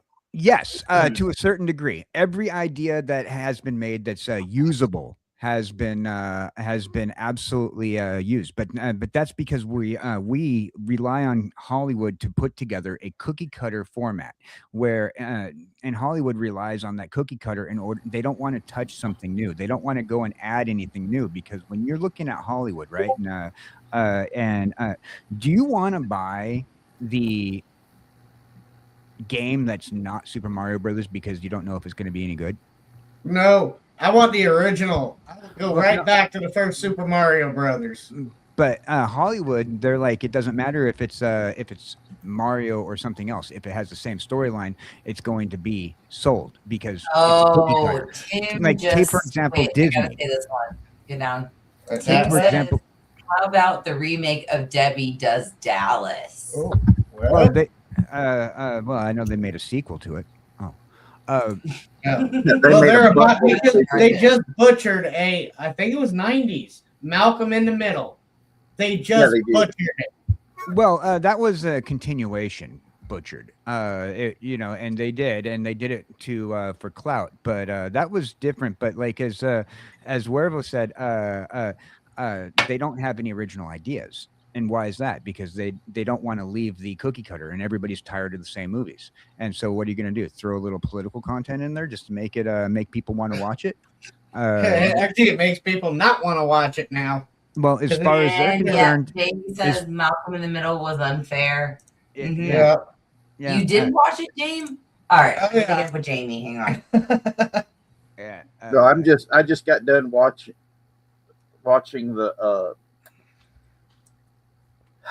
the trailers for the new Animal Farm that Angel Studios is putting out. Oh, sad, isn't it? Yeah, I'm actually ashamed that have been a supporter of Angel Studios after seeing it. They've even they came out and they said that they changed the entire plot line. Oh, they did. Yeah. It's instead of it being anti-communism or a take on communism, now it's a take on. It's very right wing. It's very anti-Republican. It's very anti-capitalist. Oh. And they make a lot. It's very much because they're trying to change the narrative in that case scenario too. Especially after they just got done trying to cancel the original novelist who wrote the short story for Animal Farm. Yeah. Well, look at the fact that they have Seth Rogen turning Leftist. Napoleon into a comedic relief type character. Yeah, well, look, they've done that to like a lot of historians. Did you see what they did to Abraham Lincoln in that movie that they did a couple years back? They made him look like a complete idiot, even though he did like a whole lot of I don't remember what the name of the movie was. It was one of those Civil War era direct-to-TV movies. But they do that with a lot of people. A documentary just came out about Kennedy, JFK, and it doesn't make him look good at all. And I mean, if I love it. television can rewrite the narrative to make our great leaders of the world look like assholes, and they're going to. Sorry, I don't mean to swear. I've been like swearing a lot. They're trying to rewrite history. Okay, Richard. Yep. Tell Dan he just needs to let it out. He's in a safe space. He can swear. He can say fuck, duck, cunt, cunt. Right, but what I'm saying Let me- is like Let me put it to you this way, brother. I'm ex-Navy, and profanity is my primary language, and that's one of the things on my channel is I have to be careful with my use of profanity. So just relax. We're here at the bar. We're demonetized here. Just like Okay, Alice. My other Alice. Okay, All love right. you. We love you. It was nice having him here. It was nice having him here, and it's so good to see you in the chat, even if it's just to check in for your other half. Yep. We love you both. Tell Fox so I much. said hey, and I love my brother. So Oh, and Matt. Oh, My you know Matt. Matt. Matt was up. Hello. Hey, let me know if you want a link. You're more than welcome. Well, so like regarding movies from the 90s, though, we were saying movies from the 90s, and like the idea is like they were really good back in the 90s, and we did have some like really good stuff. And we started out this show with The Lion King, and we mentioned Jonathan Taylor Thomas, and like and we know that like when they do reboots nowadays of these classics from the 90s, they don't turn out from television to the movies. I mean, let's face it, we don't have any trust in the people who are handling our IPs. I mean, recently, Theta and I had a discussion about this, and a few other people had a discussion about this. Me and King have put together a podcast that is going to be about talking about not having any faith in the entertainment industry in a certain sense. With this a few episodes coming up. Also, we're going to talk about it a little bit, beat into it on the episode 2 of the recasting. So, Love it. Now, if you guys ever discuss Nintendo, you can bet I'll want to be a part of that. Because I've been digging up. I've dug up all sorts of stuff on Nintendo that I've covered on Fireside Chats and in the Doomcock roundtables. Oh yeah. So as soon as we can, so one of the things my thought process is right is we don't have ideas anymore. We have cookie cutters, and with our ideas from the '90s. Remember a Chevy Chase, Jonathan Taylor Thomas movie where Chevy Chase is a stepfather who, Man of the house. yes, Such a good. Oh, that was a. movie. Oh, I Yes, gotta. Dan, go for it. they I would remember that. never I do haven't- that movie nowadays. I mean, and if you saw a remake of that, it would never happen. First of all, It's like wait a minute. There was another one that they were actually talking about doing a remake of a remake of a remake, which was His, Hers, and Theirs, right. I which remember was that. the original black and white that had I think it was Henry Fonda as the Coast Guard or an admiral or something like that. The remake had Dennis Quaid and what's her name? She played the hot chick that got with Mel Gibson in the Lethal Weapon movies. Shoot. And it had the kid that played Superman in Clark Kent Superman in Smallville in it. And they were actually talking about, oh, we want to remake this movie again. And everybody was like going, you got to be shitting me. And the whole remake thing literally can be boiled down to one of two things. One, they're just trying to protect their IP so they don't lose their copyrights and trademarks and shit. Yeah. Or B, they're just so morally, creatively bankrupt. Or it is C, all of the above. Right. I'm a big so believer much- at C.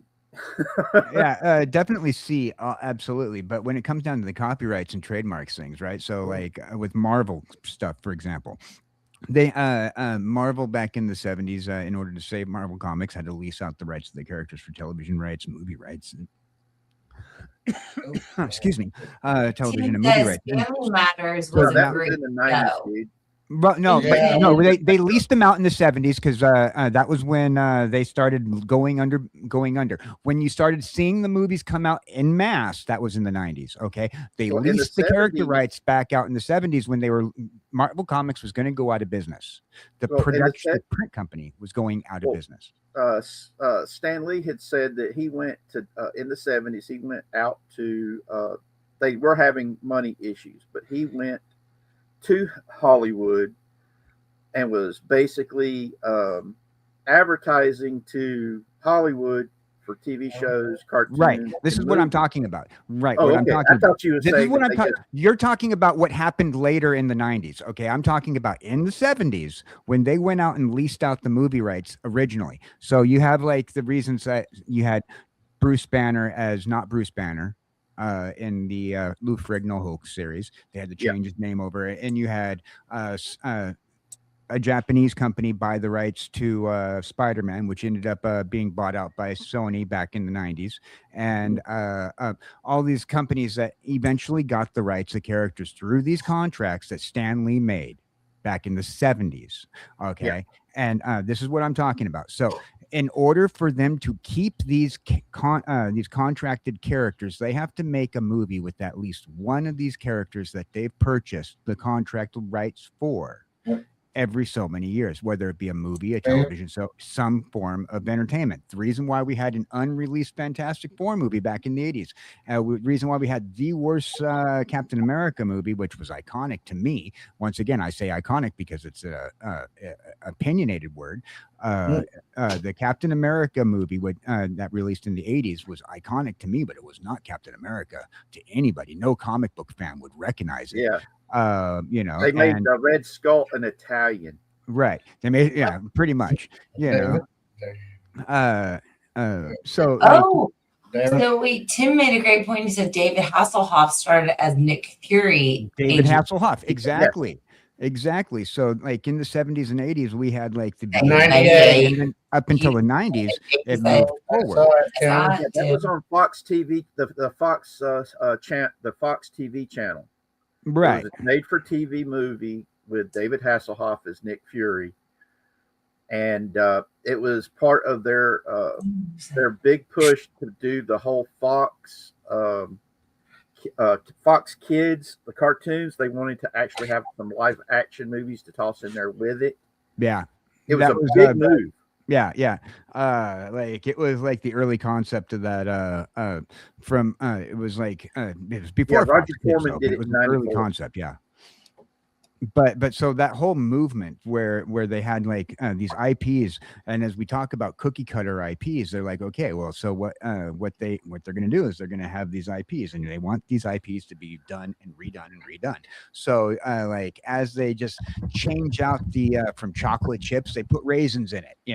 That's what they're doing nowadays. They pulled out the chocolate chips, the good stuff, and they put these horrible raisins in, which is the political stuff that they're throwing into the modern versions of these reused content pieces. And Ooh, and Tim says the 1994 Fantastic Four movie is still the best one out there. I Yeah, have to Roger rewatch Corman that did one. it. Roger Corman did it, and he was a comic book fan. Fantastic Four was one of his favorite comics. right. So he made it the most comic accurate movie he could with the budget they gave him. And then whenever they what's it called again?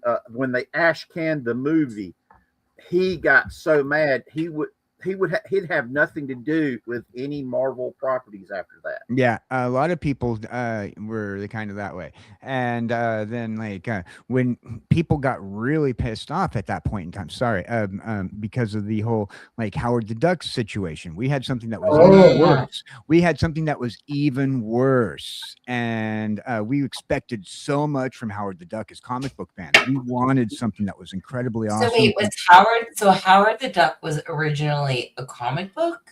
Yes. Yeah. Oh, It was I remember watching it. I just know how iconic the movie was. Yeah, I remember watching it as a little kid, and all that adult humor went right over our head. But you couldn't All right. nowadays. You couldn't even try to do anything Right, like that. So Okay, Richard and I grew up in this generation where we were like excited for Howard the Duck because Howard the Duck was a certain character that was just kind of like at first he was like one of those little tiny side strips, and then they added him to a certain comic world, and we wanted Howard the Duck so bad. Yep. And then we heard that Lucas had a thing for Howard the Duck, but then he kept on dropping it. And then he finally just handed it over to his friend who also had a thing for Howard the Duck. We didn't realize that they'd ruin Howard the Duck. Well, we the were funny thing was upset with that. all right. The funny thing is that George Lucas he said he took the Howard the Duck movie extremely seriously because he loved the satire of the comic. And we trusted him. Yeah, we did. We trusted And him. the problem was the studios came in and basically overruled him on a lot of stuff. We almost didn't get Play Duck. And and I think the only reason why we got Play Duck was the fact that Playboy magazine themselves were like going, no. Oh, Okay, so I totally want, Richard, I totally want you and Dan, Howard Duck. hold on. Technical. There you go. There you go. Howard Duck deep dive. Hey, Howard the Duck was a really I need my voice on this one. Warlord magazine and the Fangora magazine issues of where they talked about Howard the Duck and the making of Howard the Duck. Oh yeah. You do not know what I had to go through to find those magazines.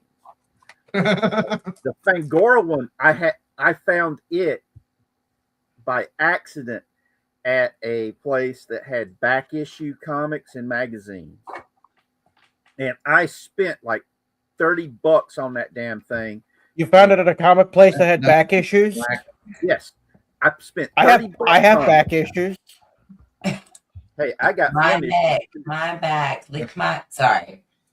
But See, Oh, thank my. you. watching, boy. I mean, Howard the Duck as kids in high school and junior high when it came out, the fact that it was being made by George Lucas, who was just coming off of the Star Wars movies, we were like ecstatic. We were like, oh my God, wait, they're doing it live action?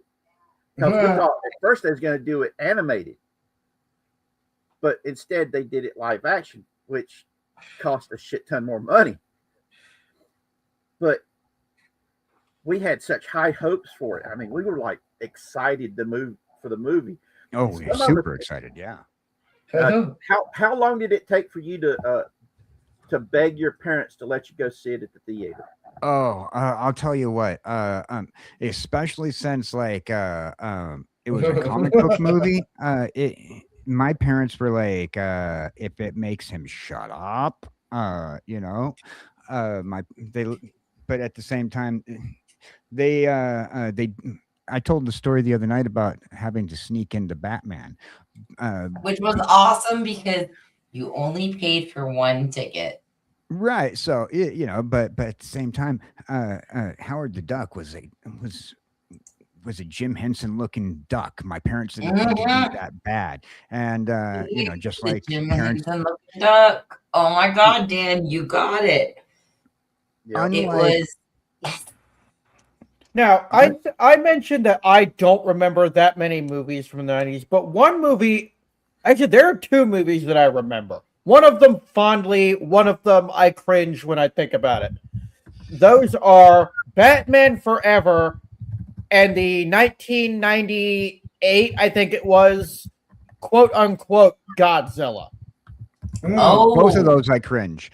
We got to see Now- Howard the Duck on the big screen at the drive-in.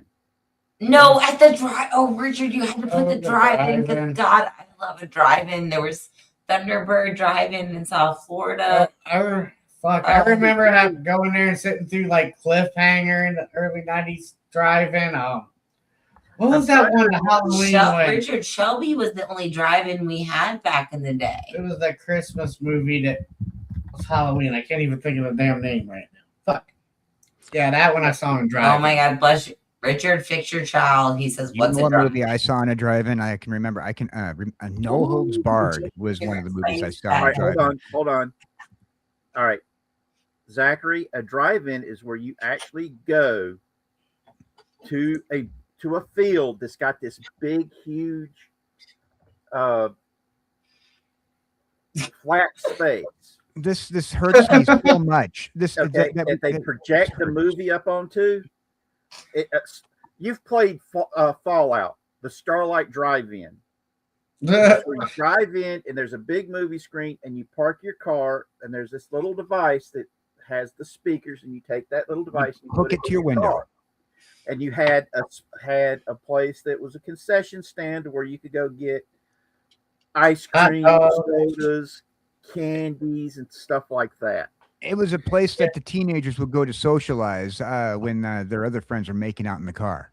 Or, No, if baby. it was an advanced drive-in, you could just tune your radio to a frequency. All right. I can't remember what the other movie that was playing with Howard the Duck, but we went to go see it. And when the play Duck came out, my mom got pissed off, and my dad just was giggling his ass off. Looks over at me. Oh, and says, Tim just "I nailed love it." this movie. Tim just got Crazy's goat. He says, if you've seen Twister, Twisters, you see You a see a drive-in. drive-in. Right before the tornado takes the whole fucker out. That's not a drive-in. That's a takeoff. Oh, I can't believe they remade that. I haven't even seen it, but it looked the trailer I saw. It looks like a scene-for-scene remake. Yeah. All right, there hold was on a something second. special I've about got that. something I want to send to Not a space station. I remember some movies at the drive-in though. No Holds Barred, Hulk Hogan. That was one of the movies I loved seeing. I remember seeing it at the drive-in. Oh man, and they killed drive-ins. They got rid of them. They stopped. I think I'm they looking need to this bring up. it I think back. it's still one. I There think was there's one that I so went to in much- Pennsylvania all the time that did on the weekends during the day they'd let it do vendor fairs swap meets. You know, I have connections to Pennsylvania. I could totally do a fact check and find out. Oh yeah. But Oh, baby. there's there was several of them up on the mountain up in the Lake Lure area in Rutherford. Oh God, it was so much fun going up there. All right, Crazy, I'm sending you a picture of what the drive-in at in Fallout looks like, so you can post it for Zachary. Okay. For those people who want to have a reference in a movie, check out Grease. There's a whole sequence that takes place in a drive-in. See, he goes and he says Grease, and That's a little foggy, but I gotta stop telling y'all people things about me because everybody knows what gets Alice's like heart. All right, that's the one I got Richard's thinking of. all right. A little foggy. Yeah, But unfortunately. we got the food court there with the UFO on it. I love it. Okay, see that big block in the back? That's where here where the UFO's at. They've got the movie projector, and it projects onto that big thing, son. So it makes the move so you can see it at night. That's the only time it's open is at night when it gets dark enough, and that way they can show it. And then down at the bottom, at the foot of it, is pretty much your food court where you're going to get popcorn, hot dogs, candy. And then probably on the side, right over inside of the food court, you'd usually see a little like play area. So that way people can bring their kids who are getting antsy during the movie, and they can sit and I can't even find a good picture. or of you can let Sandra Dee sing about her depression on it. And then that block. Oh man, that's where you're watching that awesome movie. Yeah. Yeah, I'm trying to find a picture of the one here. Well, the one we grew up with, which was one of the biggest. Swap shop driving. The swap shop. That one. I'm trying to find the right good. They don't have any good pictures. Who the fuck took good pictures back then? Come on now. It's still active. Sorry. I think one of the Y'all got somebody else kind of wrap. See, this is why we all go down the hole right here. Carry on. I can get it big. Shit. Whoa! Whoa! Whoa! What? I'm trying to get it big. I don't want to hear that. Because they like cool and drive-in. Well, the drive-in, the thing that was the best part about the drive-in was the fact you could get, depending on the time of the year, you paid one ticket and you got two movies, but sometimes depending on what night it was, double features most of the time. Yeah, you could get three movies for the price of one at the drive-in, because if when the nights were a lot longer, winter, and the weather was a lot nicer, they would show three movies. And it was awesome. And back this in is the what day, we call the swap meet right here in this picture right here. This is baby. we would do swap meets at the drive-ins during the daytime. Yes. Yeah, because actually the cars are facing the wrong way for the screen in this one. But I know they had we also multiple. called it the jockey lot. Yeah. I've not heard that one. Not the bad look. Oh no, Jockey Lot. I've not heard that one yet. Jockey lot. Ooh. Because there was a jockey lot in Pickens County that we used to go to. Oh, Whenever well, we would go to we would go to Ma Smith's house to help her every other week to do her grocery shopping and run all of her errands.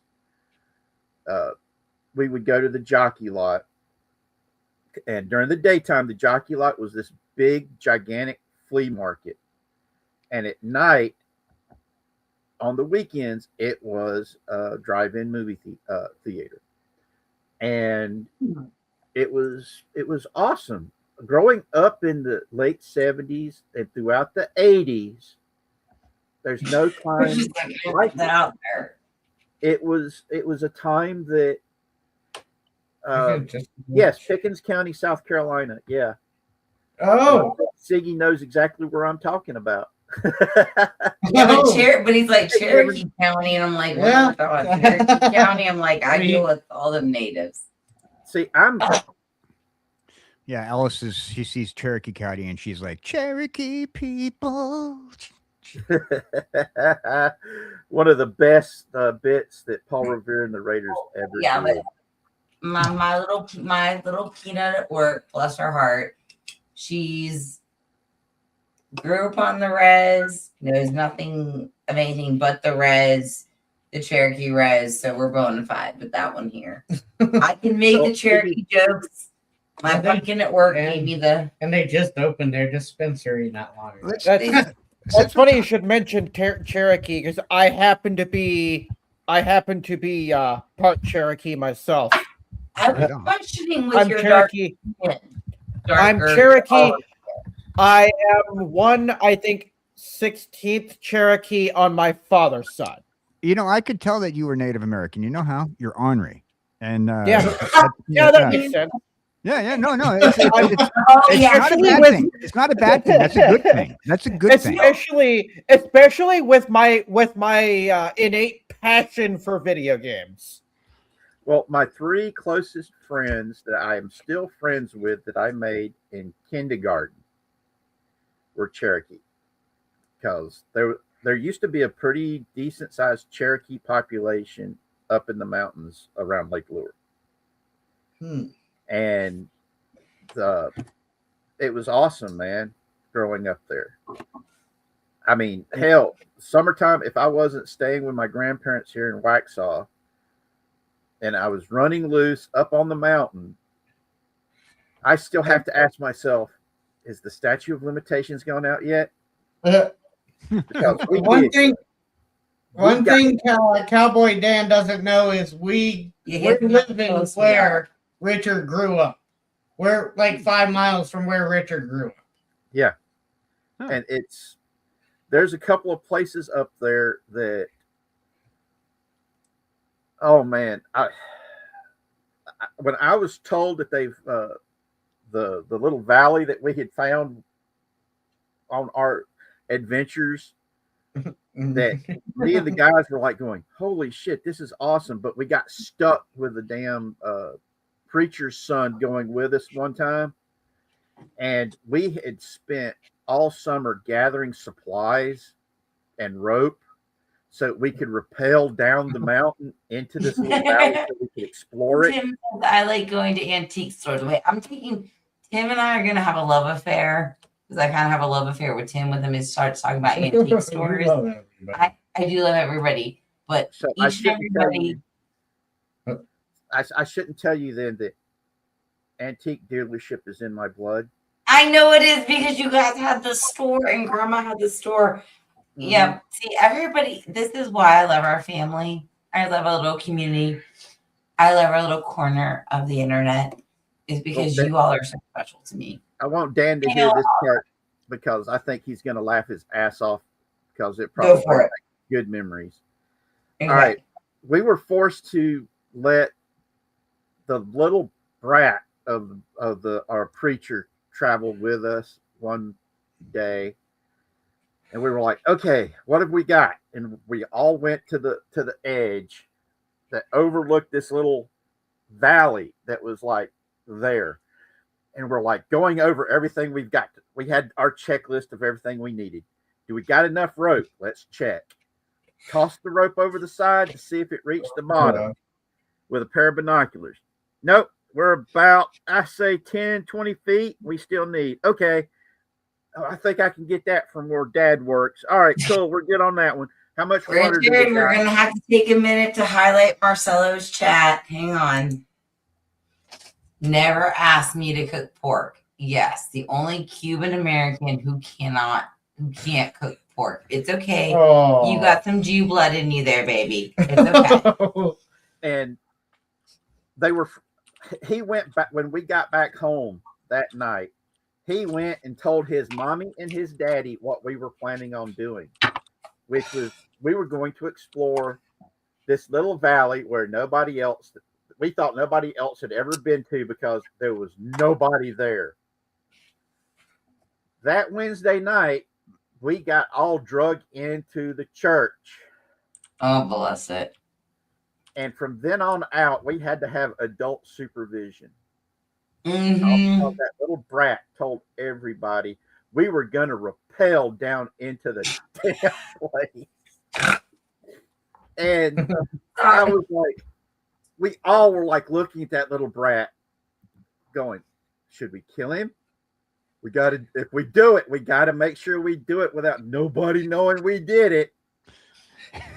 And we were trying to come up with ways to make that little brat to get rid of him. It was always the preacher's kid that ruined our fun back in the day, right? Because I mean, It did, and we'll talk about Preacher's Kids in a second. We might have to hold over, but Marcel said, anyways, what happened in the 90s? The 90s went down the hole. Yeah. And like you said, Siggy says, might have saved your life. unless you were And unless you were experienced. Oh, Siggy. Oh, I didn't realize our Siggy was getting spicy. I don't know if Dan's met our Siggy yet, but we've seen we've met in chat. Not officially yet. Yeah, we haven't had to push a button. The Sigvaldason, the heretic who's always trying to get us all killed, who we have to use the spray bottle on every week. Yep. So far, based off of what I've been able to see, especially the last couple of nights, though, we've been chatting in chat, and he's been responding to things that we've been saying. He's been very based. Pretty much last night, and in part of our conversation that we had, he was he dropped some base facts in the chat regarding last night's hot topic that we touched. So I can't push the button, but I got this one for Siggy. There you go, Siggy.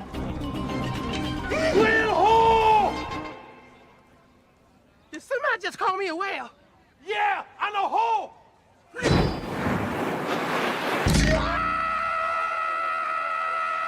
Bingo! Right in the bro hole.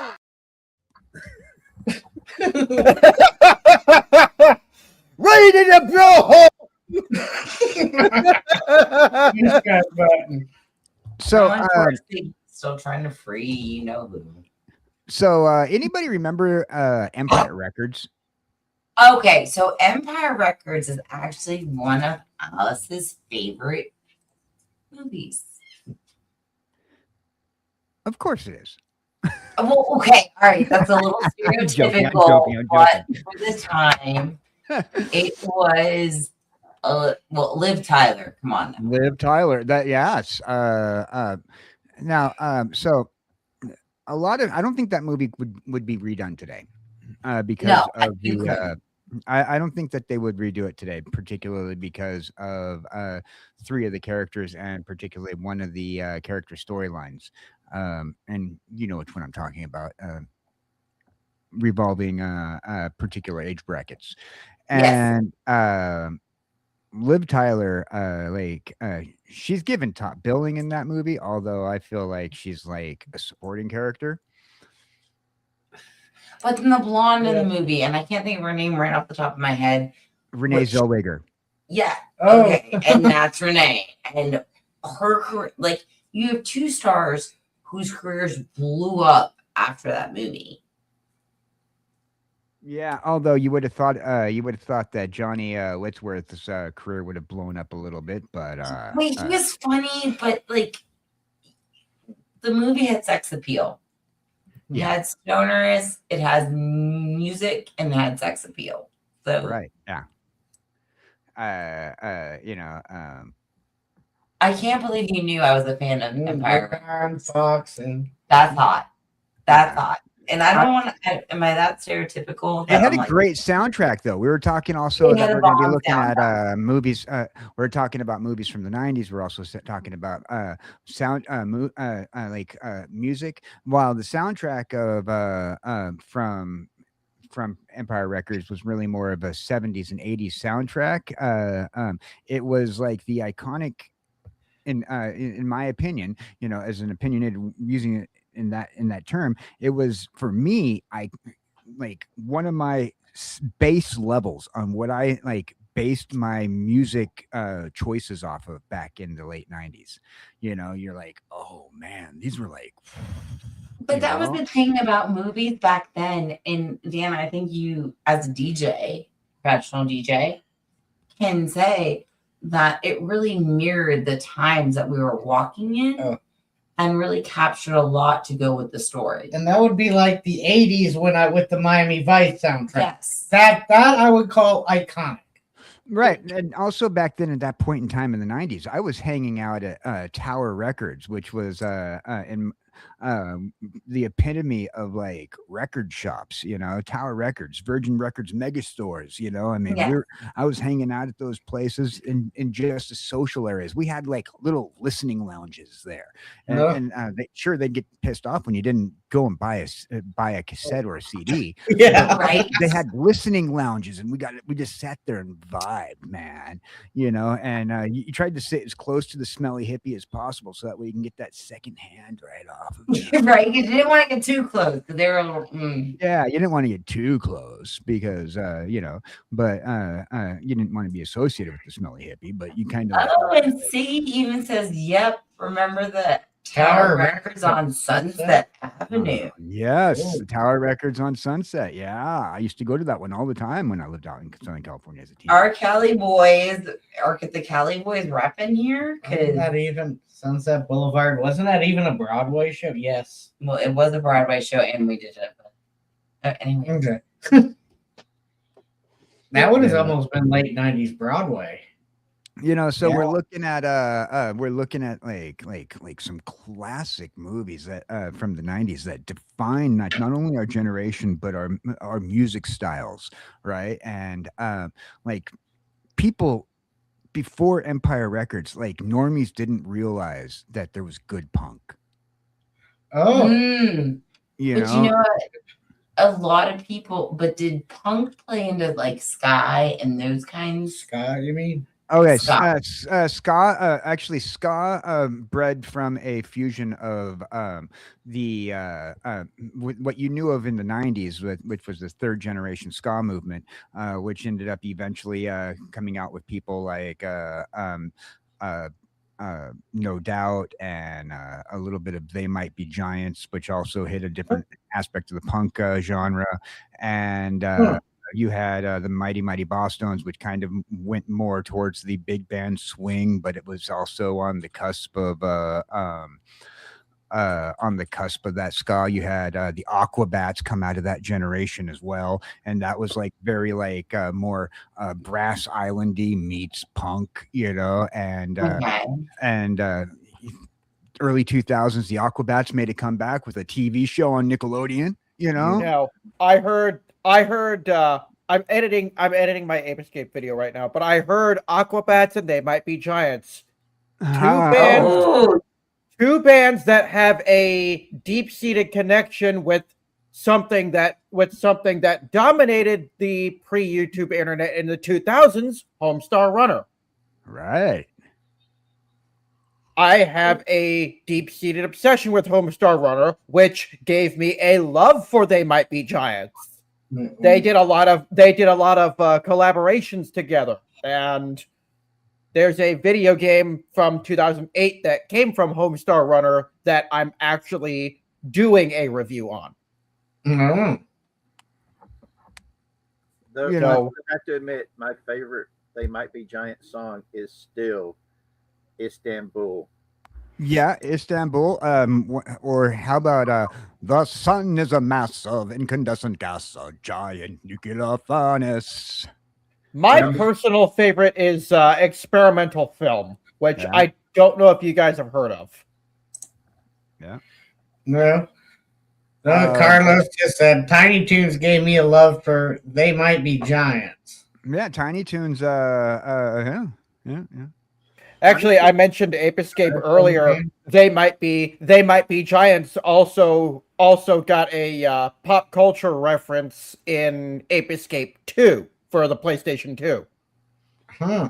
Because one of the enemies in the strategy guide, one of the enemies is called They Might Be Blobs, and the enemy is designed to look like one of the members of They Might Be Giants. If not for music of the 90s, we wouldn't have a lot of this inspiration from today in video games, because a lot of the video game makers who are releasing right now and releasing good content are those who were there in the 90s, and they were the ones who were making the technology better. And and with today's generation, we're probably going to see a lot of influences from the early 2000s in 10 years in future as the kids of today are making video games tomorrow. So you see a lot of that. You see a lot of that that generational crossover. It's how we educate our young on how things were for us, even though they're not necessarily getting it. It's kind of subliminal messaging. Hey, here's some good music. This is the way our parents did it with us by having us watch movies that had soundtracks from the We would not 70s. have Halo. And Marcelo says we would not have Halo. See, that grunge was blood. Oh, and I love Siggy's grunge was blue. But grunge had its own place. Grunge did have its own place out of And the. that's actually, this is like super off topic, but this is No, one. only the 80s music counts. Okay, all right. 80s music was stellar. Yes. And then 90s music built upon that with a lot of actually old school. Because, Dan, when would you say, and this is way off topic, rap really came about? Well, rap actually got its origins in the 1970s. Here comes the judge. Here comes the judge. That's the first. Yeah, you know, I mean, but in the 1970s, you started seeing that kind of stuff, and especially with back then, that's also when you first started seeing people scratching records. Was in the late 70s. You started seeing like the performative, what if it were done by white people in a coffee shop, you'd think they were hipsters. But the poetic storylines, constant rhymes, but then they decided to do it real fast, and they started racing each other. They turned into racing, and it turned into like pretty much verbal racing. Yeah. And then I'm thinking of like the time that I think it was early 90s, Run DMC did Aerosmith, and then they did a compilation. Right. So that was a little bit of a drama for another way to make two communities kind of fight, but instead this time around, people like fought over it for a second. Then they're like, hold on a second, Aerosmith actually decided to join in on the video. They said, you know what, you're going to do this, we're going to join in on it, and they did it with Aerosmith, and it and really then it took off. Well, it gave Run DMC the second breath. Yeah. It gave Run DMC the second breath.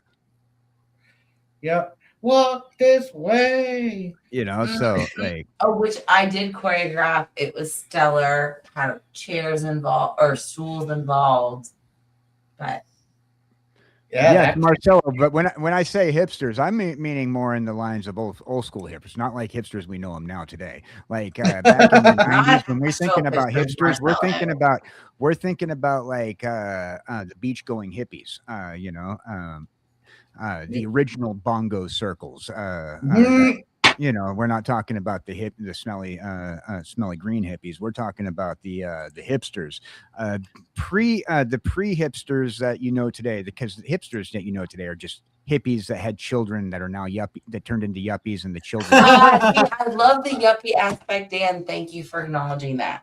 Because that's what the modern hipster is. They're yuppies that just want to be stoners. And even up here, you're actually faking. While rich people cosplaying as poor people. Yeah, exactly. Now, Richard and I, when we look at hipsters, we're thinking about Dobie Gillis. Yes, Dobie Gillis was a hipster back in the day. That was to us the model. Yes, indeed. And Marcelo's like hipsters from the 60s and late 50s. Yeah, it was the model, right? So, and so I dealt with those were the types of kids that was at the golf course resort that my dad was the head groundskeeper of. And I was the poor kid that played with rich kids, and the rich kids didn't give a damn I was a poor kid. It was great. It's one of those things that's always confused me where people are like going, oh, the rich people are so snobbish. maybe the adults were, but the kids were like, all they cared about was, hey, he's a local kid. He knows where we can go play and get in trouble. Yeah, and I'll tell you what, the rich kids, when they wanted to be us back then. Now the rich kids nowadays are a different story, I think. But then again, I And said a and hip I think hop, that's where hippity Marcel hoppity, hip is. hop hopping, and you don't stop, a rocking to the bing bang bong, the boogie woogie saying jump to the boogie woogie to the rhythm and rhyme to the boogie to the beat to the blow. Yeah. Yes. Yeah. Play And it. yes, people didn't care about who was rich and who was poor back then. No, actually, so the cool thing was, as when we were poor and we were taking our rich friends out, to cause some trouble. First of all, we had two things. We were like, okay. Not only that, we had that kid who was able to actually pull the "Do you know who my daddy is?" card, so that way we didn't get in trouble. So not only did we get that, but we got to take them out. They're like, "Hey, can you show us to that bar? That I wouldn't be able to go to because people would make fun of me because I go in." And so we take them back. We sneak in with our fake IDs to go into the bar with and show them what it was like living on this side of the tracks. Oh yeah. Oh yeah, Rich knows what I'm talking about.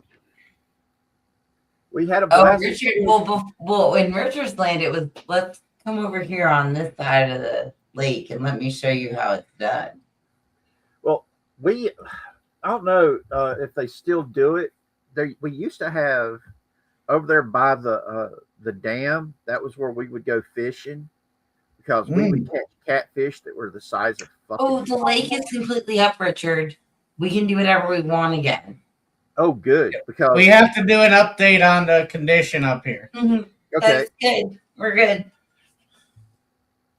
we'll do one whenever you guys are ready, or when Alice has full time to do it, and if you guys can do the dash cam video. So Yeah. we can have that running. It's in the only a background. GoPro We're trying to find a GoPro. because I All right. also want a GoPro. My camera, my good camera, only do 10 minutes at a time of HD video. Oh wow, okay, but not. There was a Yeah, place I that we need- would take these rich kids to go fishing, and they'd be like, "Yeah, my dad says he's going to go fishing on the lake," and you said you know where to get the big fish, right? Yeah, over here by the dam. And he goes, "Okay, let's go," and we were sitting there fishing and trying to get the big fish so he could show it off to his dad that he got a bigger fish than his dad. He's like, "We ain't caught nothing. How are we going to catch something?" We all look around and said, "Make sure nobody's around." We're out in the middle of nowhere. What are you talking about? "Oh, there's people here. There's a couple of, go check, see if anybody's out in those cabins." Okay. About an hour later, they come back. "Nobody's in the cabins, man." "All right, cool. Hey, what do you got that candle for?" "This ain't a candle." Oh, woo. Oh yeah. Oh, dang hellions. Yeah. Remember Hey, there's the dam. You damn kids! Get out of my forest! That's the Lake Lure Dam. Did you guys ever do the 9-volt battery trick? Yes. Oh, yeah. We were. Richard was rotten in the day, Dan. Hey, Rotten. I keep telling you guys, I'm not as nice as y'all think. I'm just saying, since we're all getting to know each other, we'll just let it all hang out because that's how we do. It is happy hour. It is happy hour. So speaking of rotten, one of the movies from the 90s that can never be done again, I don't think. Dirty Rotten Scoundrels? No. Well, maybe. We're all like, but- what? Yeah, they redid it. They kind of ruined it, but they just recently did a remake of that. But I was gonna say Drop Dead Fred Oh, shit! yeah. I totally because we forgot don't make about fun. that. We're not allowed to make fun of mental instability anymore. And Drop Dead Fred No. was a great movie. Oh my god! But that was almost an odd cult classic that nobody really talks about. Yeah. So it had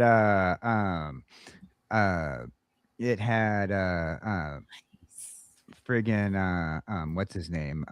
Yahoo Yahoo Serious. Yeah, Yahoo Serious, I believe, was in it. Nice for you, Avo. Yeah. No, sorry, it wasn't Yahoo Serious. It was Rick Mayall. Rick Mayall, and he was like crazy. You know, he was a crazy guy. You know, and he played Fred, pretty much a imaginary character.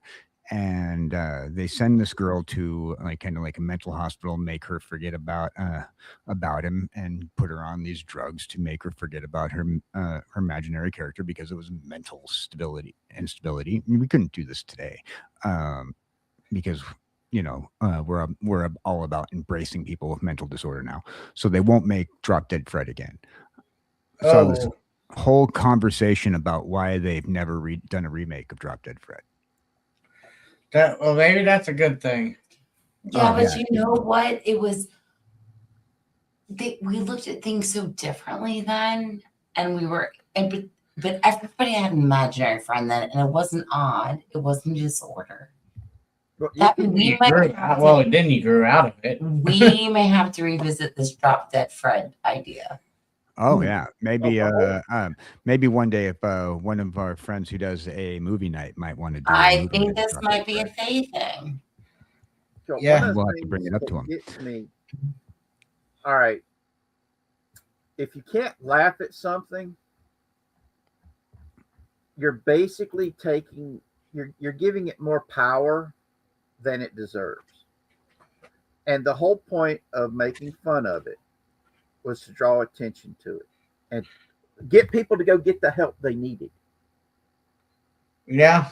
And that's the problem nowadays. It's like, oh, you're perfect just the way you are bullshit is what's keeping people stuck in a position that they're not getting better from. Yeah.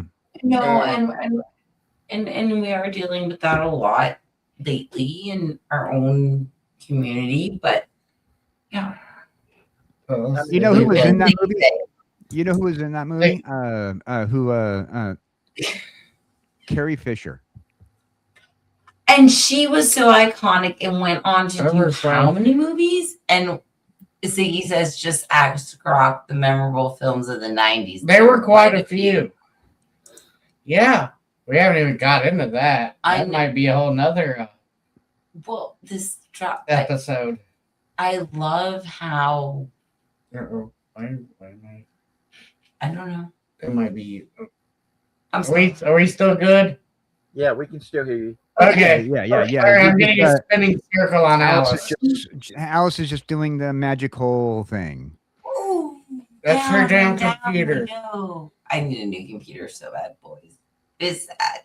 We won't talk about it, but Yeah. I do love what the That's early right. movie. I will be dropping in probably a link to a PayPal or No, something soon. No, because I will be working my ass off tomorrow. So, Yeah, you do. Another But- one that you probably wouldn't see made up again would be What's Eating Gilbert Grape. oh, that was another great movie. You know, it was Well, a what great was movie. what was the other one? Oh. Benny and June. Benny and June, yeah. They wouldn't remake that now They wouldn't make because- that now, yeah. And because there was one about the mentally handicapped couple wanting to be able to have their baby, and they were showing that yes, a mentally handicapped couple could have a normal kid and be able to take care of it. They wouldn't remake that movie. I think if they did, it'd probably have like some sort of major leftist political talking point. See, and that's where you could take something that could be so enlightening and turn it. Yeah, it's one of the things that drives me nuts about it. There are some movies There's no way that they could remake because they've gotten better production values and special effects and things of this nature. I wouldn't really. Oh, Marcelo had to go there because he said Weekend at Bernie's. So Richard, you're gonna have to finish your thought, and then we're gonna have to address Weekend at Bernie's. Okay, Marcelo, we actually did have a remake of Weekend at Bernie's, but it lasted for 4 fucking years, and it was with Biden. I was gonna say. Now, note his choice of wording there. He didn't say it lasted 4 years. He said it lasted 4 fucking years. Yes. A fucking years is a completely different time scale. That was the worst reality show I ever seen in my life. I kept on begging that the TV would bring back friggin' road rules because of the Biden administration. Oh, sorry. Yeah, I'm sorry, boys and girls, but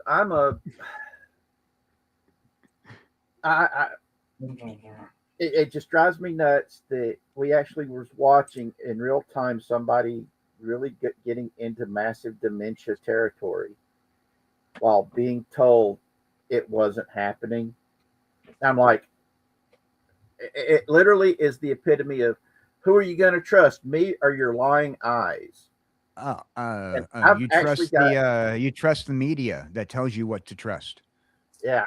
And I mean, I've got a family member that bought into that shit until the meltdown during the presidential debate. And even now, she still thinks that Trump was more demented and showing mental incompetence than Biden ever did. And this is why we do what we do. And this is why we have conversations about 90s nostalgia that leads into this, right? Is because we're all we're very like-minded people in a sense. And by speaking about things from everything from the 90s to even touching on this, we're creating a community and a foundation. And we know we're not alone. The stories that we had back then. Oh, yeah. We were very based society at that point. Of you called a spade a shovel and a shovel a spade. Right. You didn't have to put up terminology just on it. Was honest. And right. Not everything was perfect back in the 80s and 90s. There was a lot of stuff that needed to be changed. And I know about this because guess what? I was part of the change back then because of my aunt. Okay. No, it's Carlos. Sorry. Wait, I got it. Wait, Carlos reined in. He said, oh, crap. Carlos has seen my glasses. Carlos always says something about crap. Sorry. I know, and I had to put my glasses on. It's crap. I know. No one is like mine. Is like-minded like me. I got a shitty, dirty mind, and we love our beast for it. It's shitty.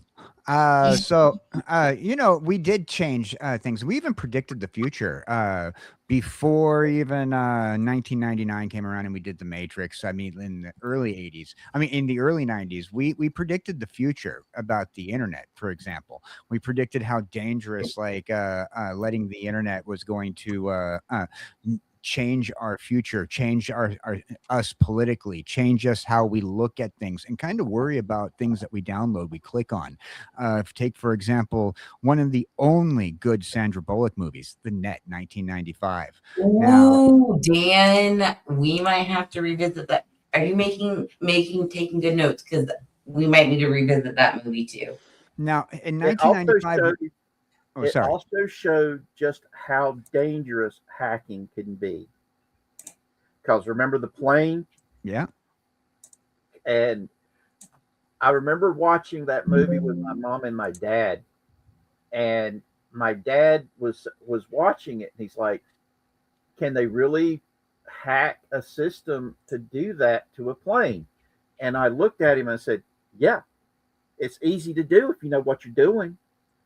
And they've done it before. They've hacked the systems on Elon Musk planes several times. So much, in fact, that now there's a website that no matter what plane Elon Musk gets on, it's out there, and everybody knows where Elon's going, when he's going on any plane in the world.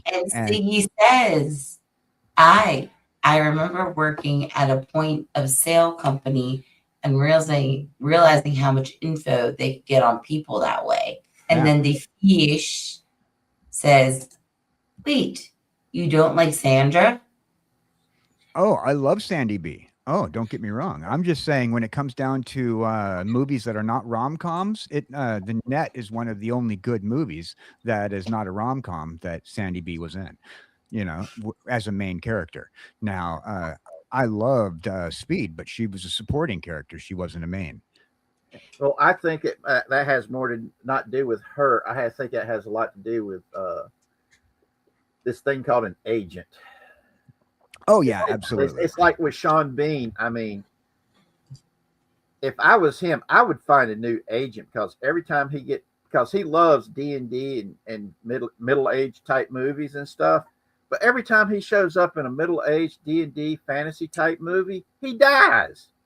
Every one of them. Yeah, every one of them. I feel like he's rolling ones and fives. He's not hitting those nat zeros. I mean nat 20s. He's not hitting those nat 20s. See, he says to Marcelo, "We could do it right now if we wanted." Hey, and see, get a room. Marcelo, it's child's play. Back then, it was just starting. Yeah. Look at my little. This I is mean, why hacking was just starting back then, but I mean, they Yes. predicted the future with the net. I mean, a lot of things that they did in that movie actually ended up happening later on in our future. And people, when they talk about film and other forms of media that, for example, had predicted the future, they always There's my leave girl. out She's like, "Yep, the yep." movie. They always leave out the net when they're talking about movies that predicted the future. I still think Demolition Man.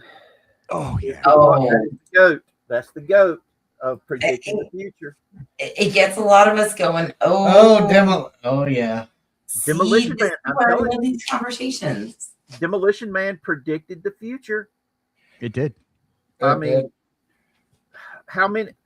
the whole cancel culture crap, people basically just withdrawing Remember into Taco Bell saying, themselves and focusing on themselves. Oh man, it predicted in so many different ways. Carlos Fish pulled out Idiocracy when it comes to Idiocracy. future. Fuck. Yeah. And now, like, it was first of all, nobody liked it when it came out. I don't know why. I loved it when it came out. I thought, I love that movie. They pulled it from theaters real quick. It didn't last in theaters. Brando. They tried to suppress it for some reason. It was a really good movie, and then all of a sudden, like, now people are loving this movie. Like I've been seeing like everybody bring up Idiocracy over the last 2 years. It's like, but nobody wanted to talk about Idiocracy back when it came out. Nobody wanted to talk about it up until now. Why did I wanted to clip a bunch of scenes and do a whole show on But it. to me, that's almost my pop culture. Is Idiocracy. Well, it's late 90s. I mean, President Camacho. Yeah. They're trying The funny to. thing is, I do think about, it's one of my favorite movies. I've got it on DVD. I'm looking at right where it's sitting on the shelf, right beside a couple of other movies of mine I've got. I mean, I've got so dang many Blu-ray DVDs, and my house is. Okay, so Marcelo's Like like they did with Office Space, but then Yeah, Jamie's Office tossing Space. popcorn and says live chicken in the theater, People be being body slammed. Jamie's hot, guys. Y'all got Jamie going. And the fish and the Marcelo. Idiocracy. And a partridge in a pear Very tree with a gunshot wound. Thank you, Boo Boo. But I mean, Oh, there's so God. many movies that came out in the '90s that it set the stage. You had Sneakers, which the Robert Redford one, where they were playing a bunch of hackers. You had the Angela Jolie one that was about the hackers. Yeah. There was so many hacker movies that came out in the '90s. It wasn't even funny. Oh yeah. And people are like, "Oh, this is just sci-fi. This is not going to happen." I mean, who's going to do that with a 286? I still can't get over the fact that people didn't believe that you could do the whole bit with a tape player over the phone and be able to convince it to allow you to make long distance phone calls without having to pay for it. Oh yeah, yeah. The freaking, we called it freaking back then. Where you were, The freaking well, no, freaking. Well, you were able to take freak out the device. It was pretty much freaking out the signal by having if you had like perfect tones, right? And you go to a payphone and you play back because you can get one of those little tiny handheld tape recorders and play back the tones, and you could play the tone that silently goes through the device when you drop the coins into the payphone, and it would freak out the device, and you can get free telephone calls. You can. That's funny. All right, and Jamie says, and the theater was calling the cops because the Minecraft movie that people were body slammed and popcorn was everywhere and snuck a chicken in the theater, Dan. Oh, yeah, that was a thing last year when the Minecraft movie came out. So Just last year? Yeah. Yeah, last year. Yeah, Wasn't Jack Black in that one? yeah, Jack Black was in it. Okay. I Yeah. haven't seen it, but Okay, so Dan, you have to Have teach you me guys- about Minecraft. So Dan, I have and, Sorry. oh god, our boy child loves Minecraft. Well, You need to be educated. Did you guys never hear about the trouble some of the people in the theaters got in over the Minecraft movie? No, I feel like People freaked out over the chicken jockey thing. oh yeah, Like- Like legit, whenever like Jack Black had a line in the movie, it's just two words, chicken jockey. But the way it was delivered, whenever theater audiences would hear that line, they'd start going nuts. They'd throw popcorn over the place. They'd start throwing their drinks. They'd start going completely nuts and trash the place because they'd be so excited about it. Yeah. So I have a back to 90s movies that I know for a fact that Alice is in love with. Okay, Okay. go for it. Alice, I have a challenge for you. Name Go for it. this movie starring Winona Ryder, Ben Stiller, and Ethan Hawke. After college, Leanna films a documentary about herself and her friends as they Blair flounder Witch. Continue. I'm going to continue as Okay. they, because you're wrong. It's a romance comedy starring Winona Ryder, Ben Stiller, and Ethan Hawke.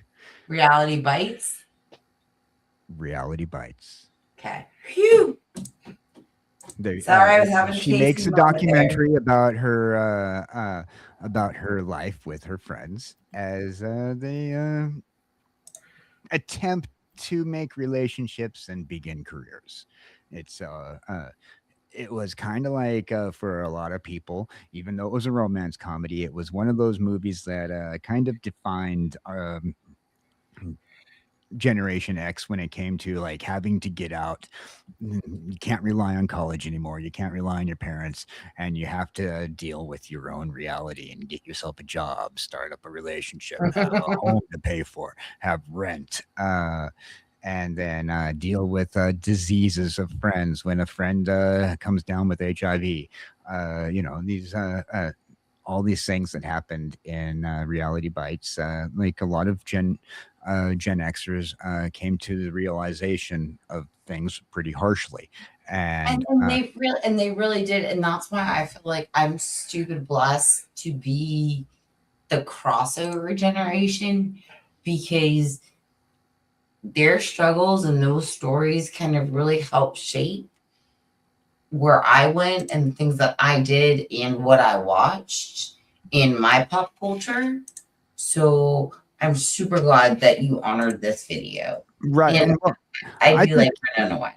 I think anybody who's sitting in YouTube right now, and if you're Generation X or on the cusp of this, should remember this movie, because this is one of those movies where people who from Generation X who turned into YouTubers now, or turned into somebody who wanted to be in entertainment back in the 90s, and when they got out, they remembered Reality Bites because she was trying to make a documentary, And most of these people who got onto YouTube in today's generation, we were trying to break into entertainment. I was trying to break into entertainment. I was trying to be a radio broadcaster. I failed at that. I was trying to be a movie an extra. I failed at that. And only thing successful was running a low budget mobile production company.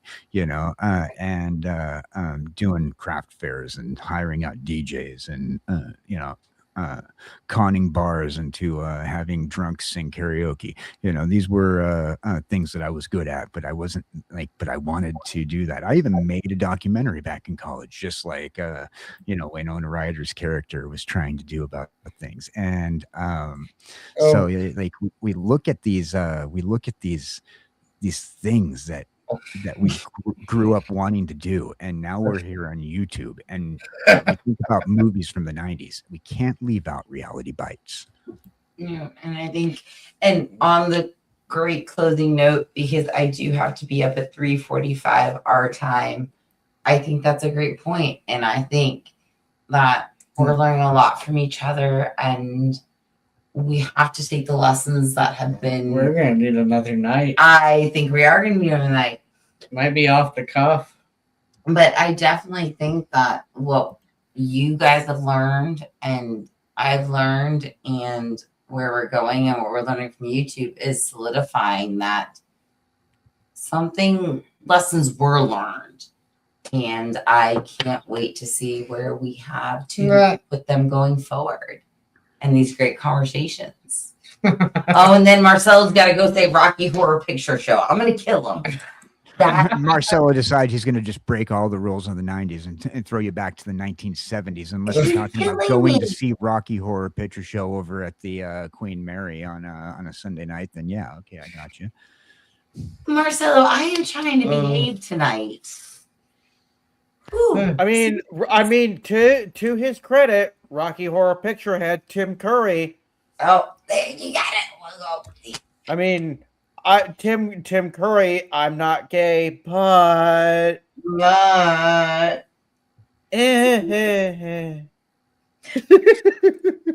Let's just say, this has been any man who can wear that kind of outfit sure has balls in any book. I'm telling you. I mean, if you're going to wear a teddy that is showing what no man is willing to show in a woman's underwear, it takes some balls. Oh no. Oh, but he touched it so properly. When I went to Rocky, I always went as Rocky, wearing the gold spandex speedos. I did not have the. Those will never be shown to civilized. Oh, yes. Wait. But you're not civilized, are you? Like so I guess you'll be able to see. Dan, we got this one for you. We've got Bush. Oh, hello, pie. Oh, booger.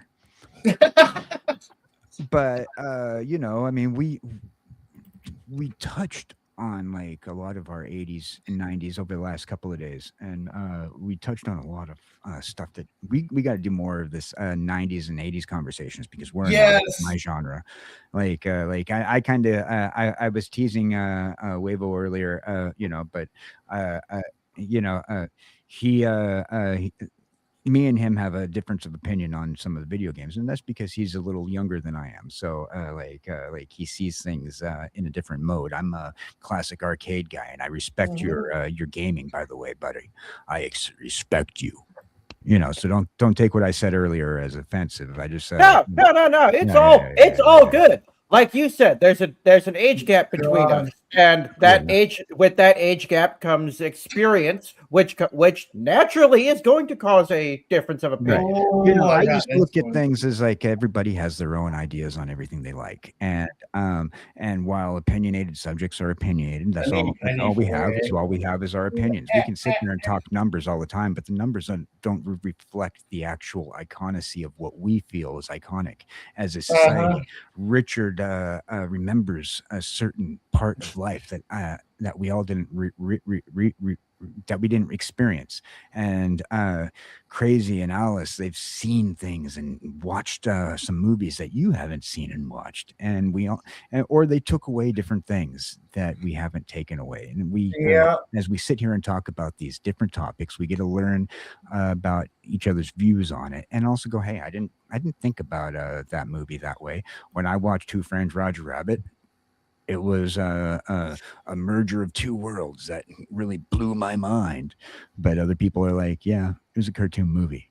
Yep. And I like this one. You're smart, easy going. Get your father's good looks.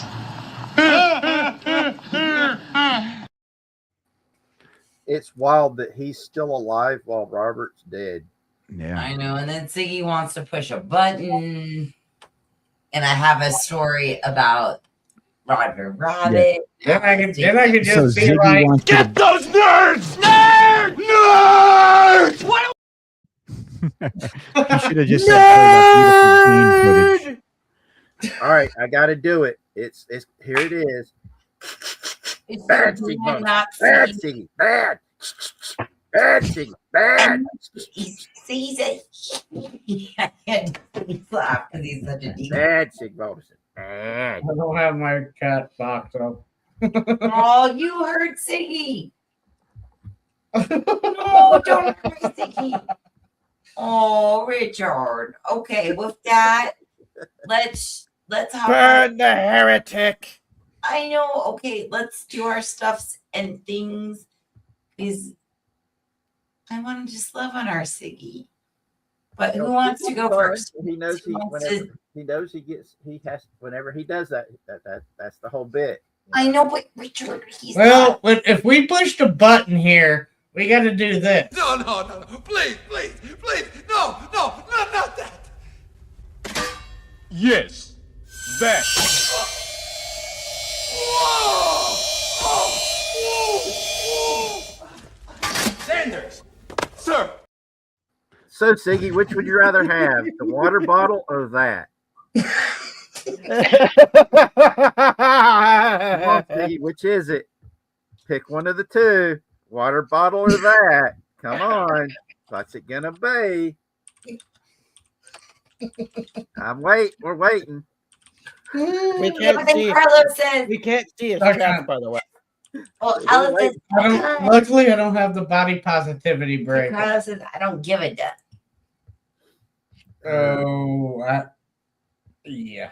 Okay. Yo, who wants to go first? Who wants to Hey, build a team? Cowboy Dan wants to go first. Okay. Yeah, I can go first. Crazy. Do you still have my graphic?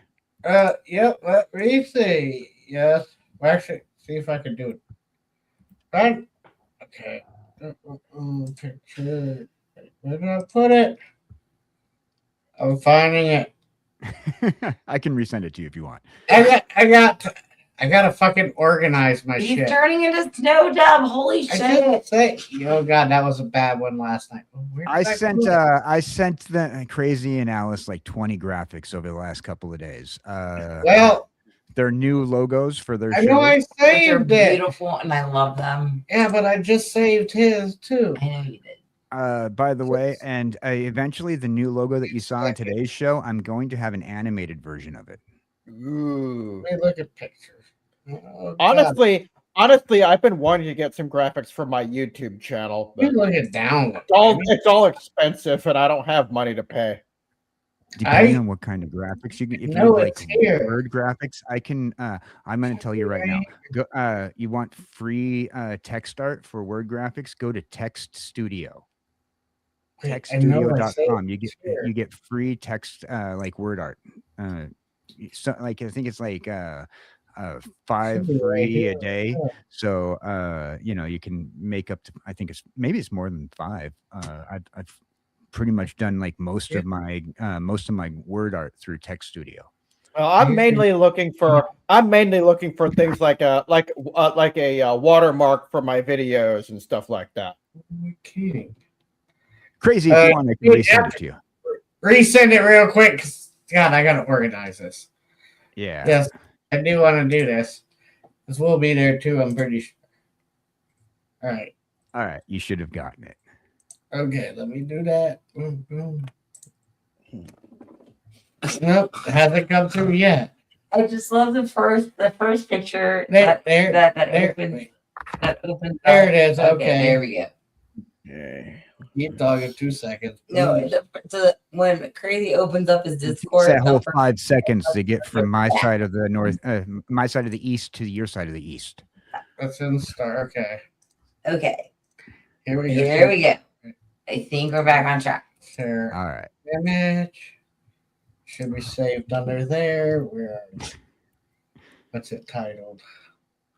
Um. No, I just saved it. There it is. Got it. Okay. Loading.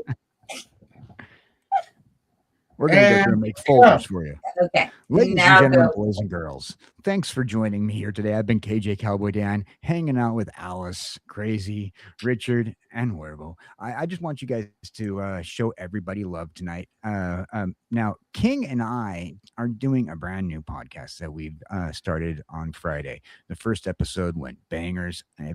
You guys in chat we're pretty much rocking it. We are going to be doing episode 2, the recasting.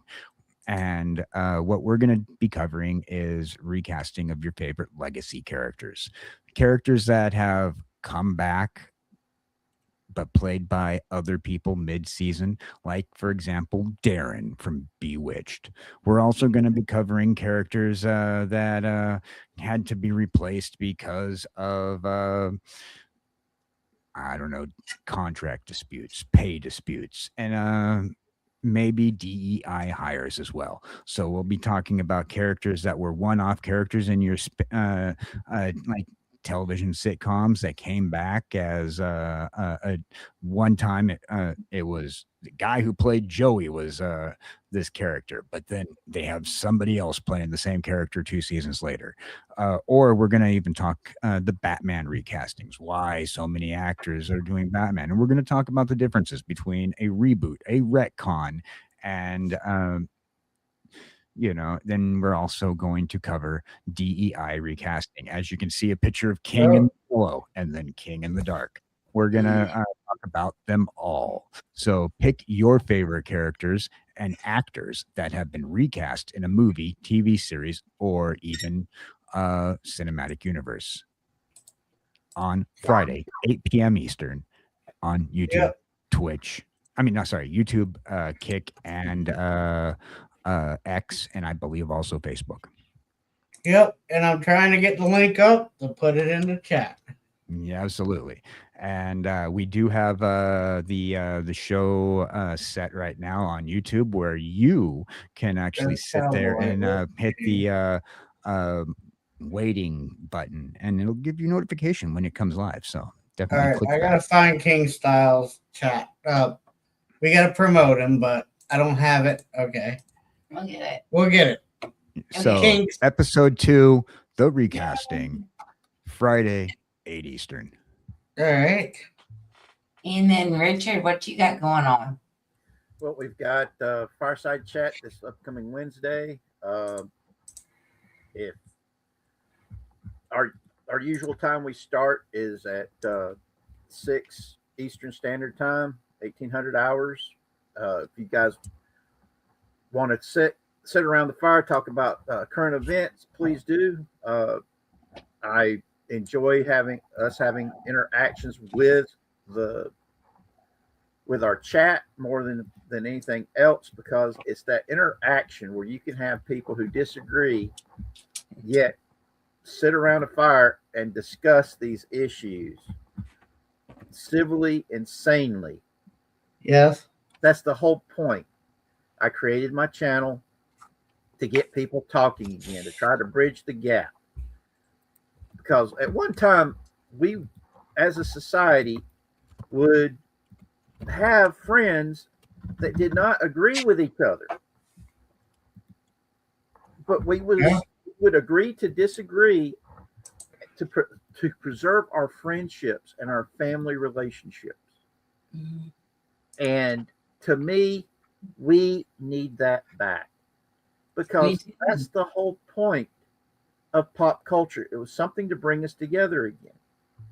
growing up in the 80s and 90s, we only had 3 main channels and maybe 2 extra channels, plus whatever PBS channels we were lucky enough to get.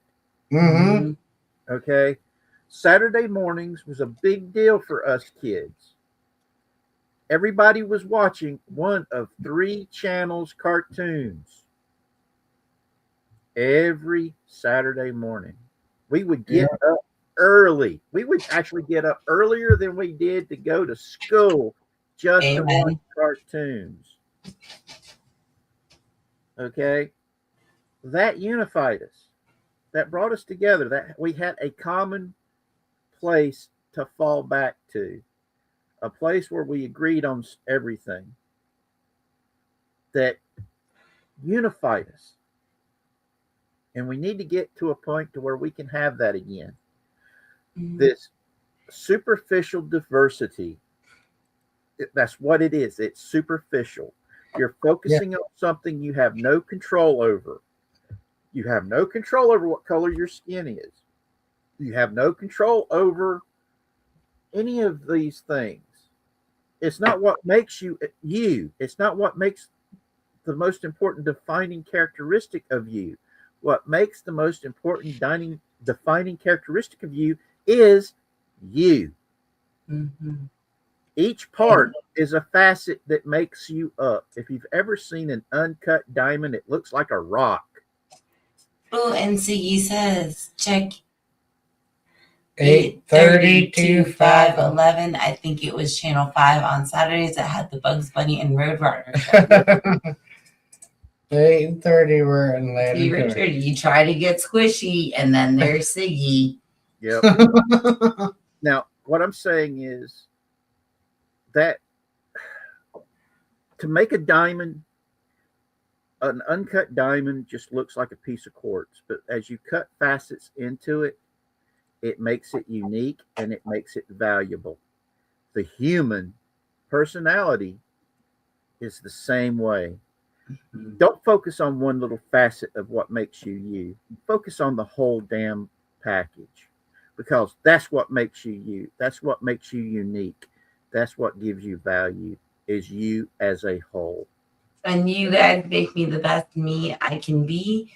And so I love you guys. Let's hear Waryevo, because you're another part of me. Pop your shit. Do your thing. Well, if you guys like reviews of retro video games, or here soon I'm going to be trying to do some more recent ones, come visit me at my URL is ToaWarrevo01 over on YouTube. Check out my videos. If you like what you see, hit the like button, leave a comment, maybe hit the subscribe button. Also subscribe to these other wonderful people. I don't live stream that much. I'm more of a short form content kind of guy, but yeah, but we love having you. Uh-oh. Everybody? I'm here. We're here. Okay. Nope, I was just done talking, that's all. Crazy. I cut you off for the first I time. didn't mean to. I was like, what? I was like, no, we love having you. You're not a yeah. Okay. Nope, I was just done talking, that's all. Okay. So, as always, I'm Alice. He's crazy. If you'll open up my camera so I can give a big nighttime. He's asking me to push another button. There you go. I never had any doubts that y'all were crazy. Hey, all the best people have some crazy now. I'm right here. So I'm Alice. He's crazy. You can find us on Crazy Horse 1985. We, of course, love collaborating with each and every one of my beautiful panel who is here right now or has been. We adore our chat. Tim, Jamie, Siggy, everybody, Marcelo, everybody who's been in there, Kevin, you guys are amazing. Mwah, mwah, mwah. So we're here Mondays, 7 Eastern to do happy hour. We also adore doing Off the Cuff with Alice, 7 Eastern on Saturday. We hope to continue a lot more of these conversations because you know what? Y'all are our hearts. And it is what it is. So, I guess we'll end it out with this. Night, y'all.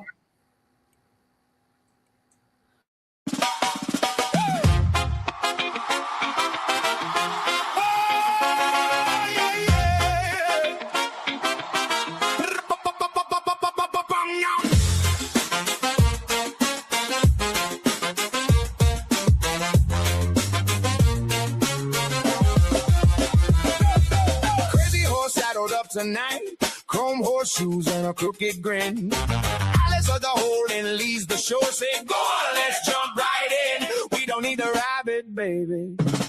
Turn the page, every sign says follow me. Underground got a party now and everybody's on the ski. Down the hole, crazy horse, take control. Alice calls, come on, go. Forget the rabbit, down we go. Down the hole, topics got teeth, but we still roll. Sky's the limit when you're down the hole. We don't care, we're headed home.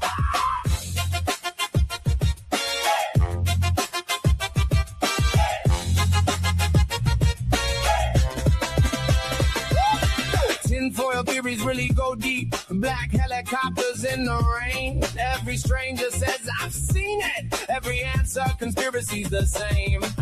Alice keeps her thoughts up high. Our friends keep the chat alive. We laugh when the topics spiral, cause the weird ones help us drive. Turn the page, every sign says follow me. Underground got a party now and everybody's on the ski. Crazy horse, take control. Alice calls, come on, go. Forget the rabbit, down we go. Down the hole. Topics got teeth, but we still roll. Sky's the limit when you're down the hole. We don't care, we're headed home.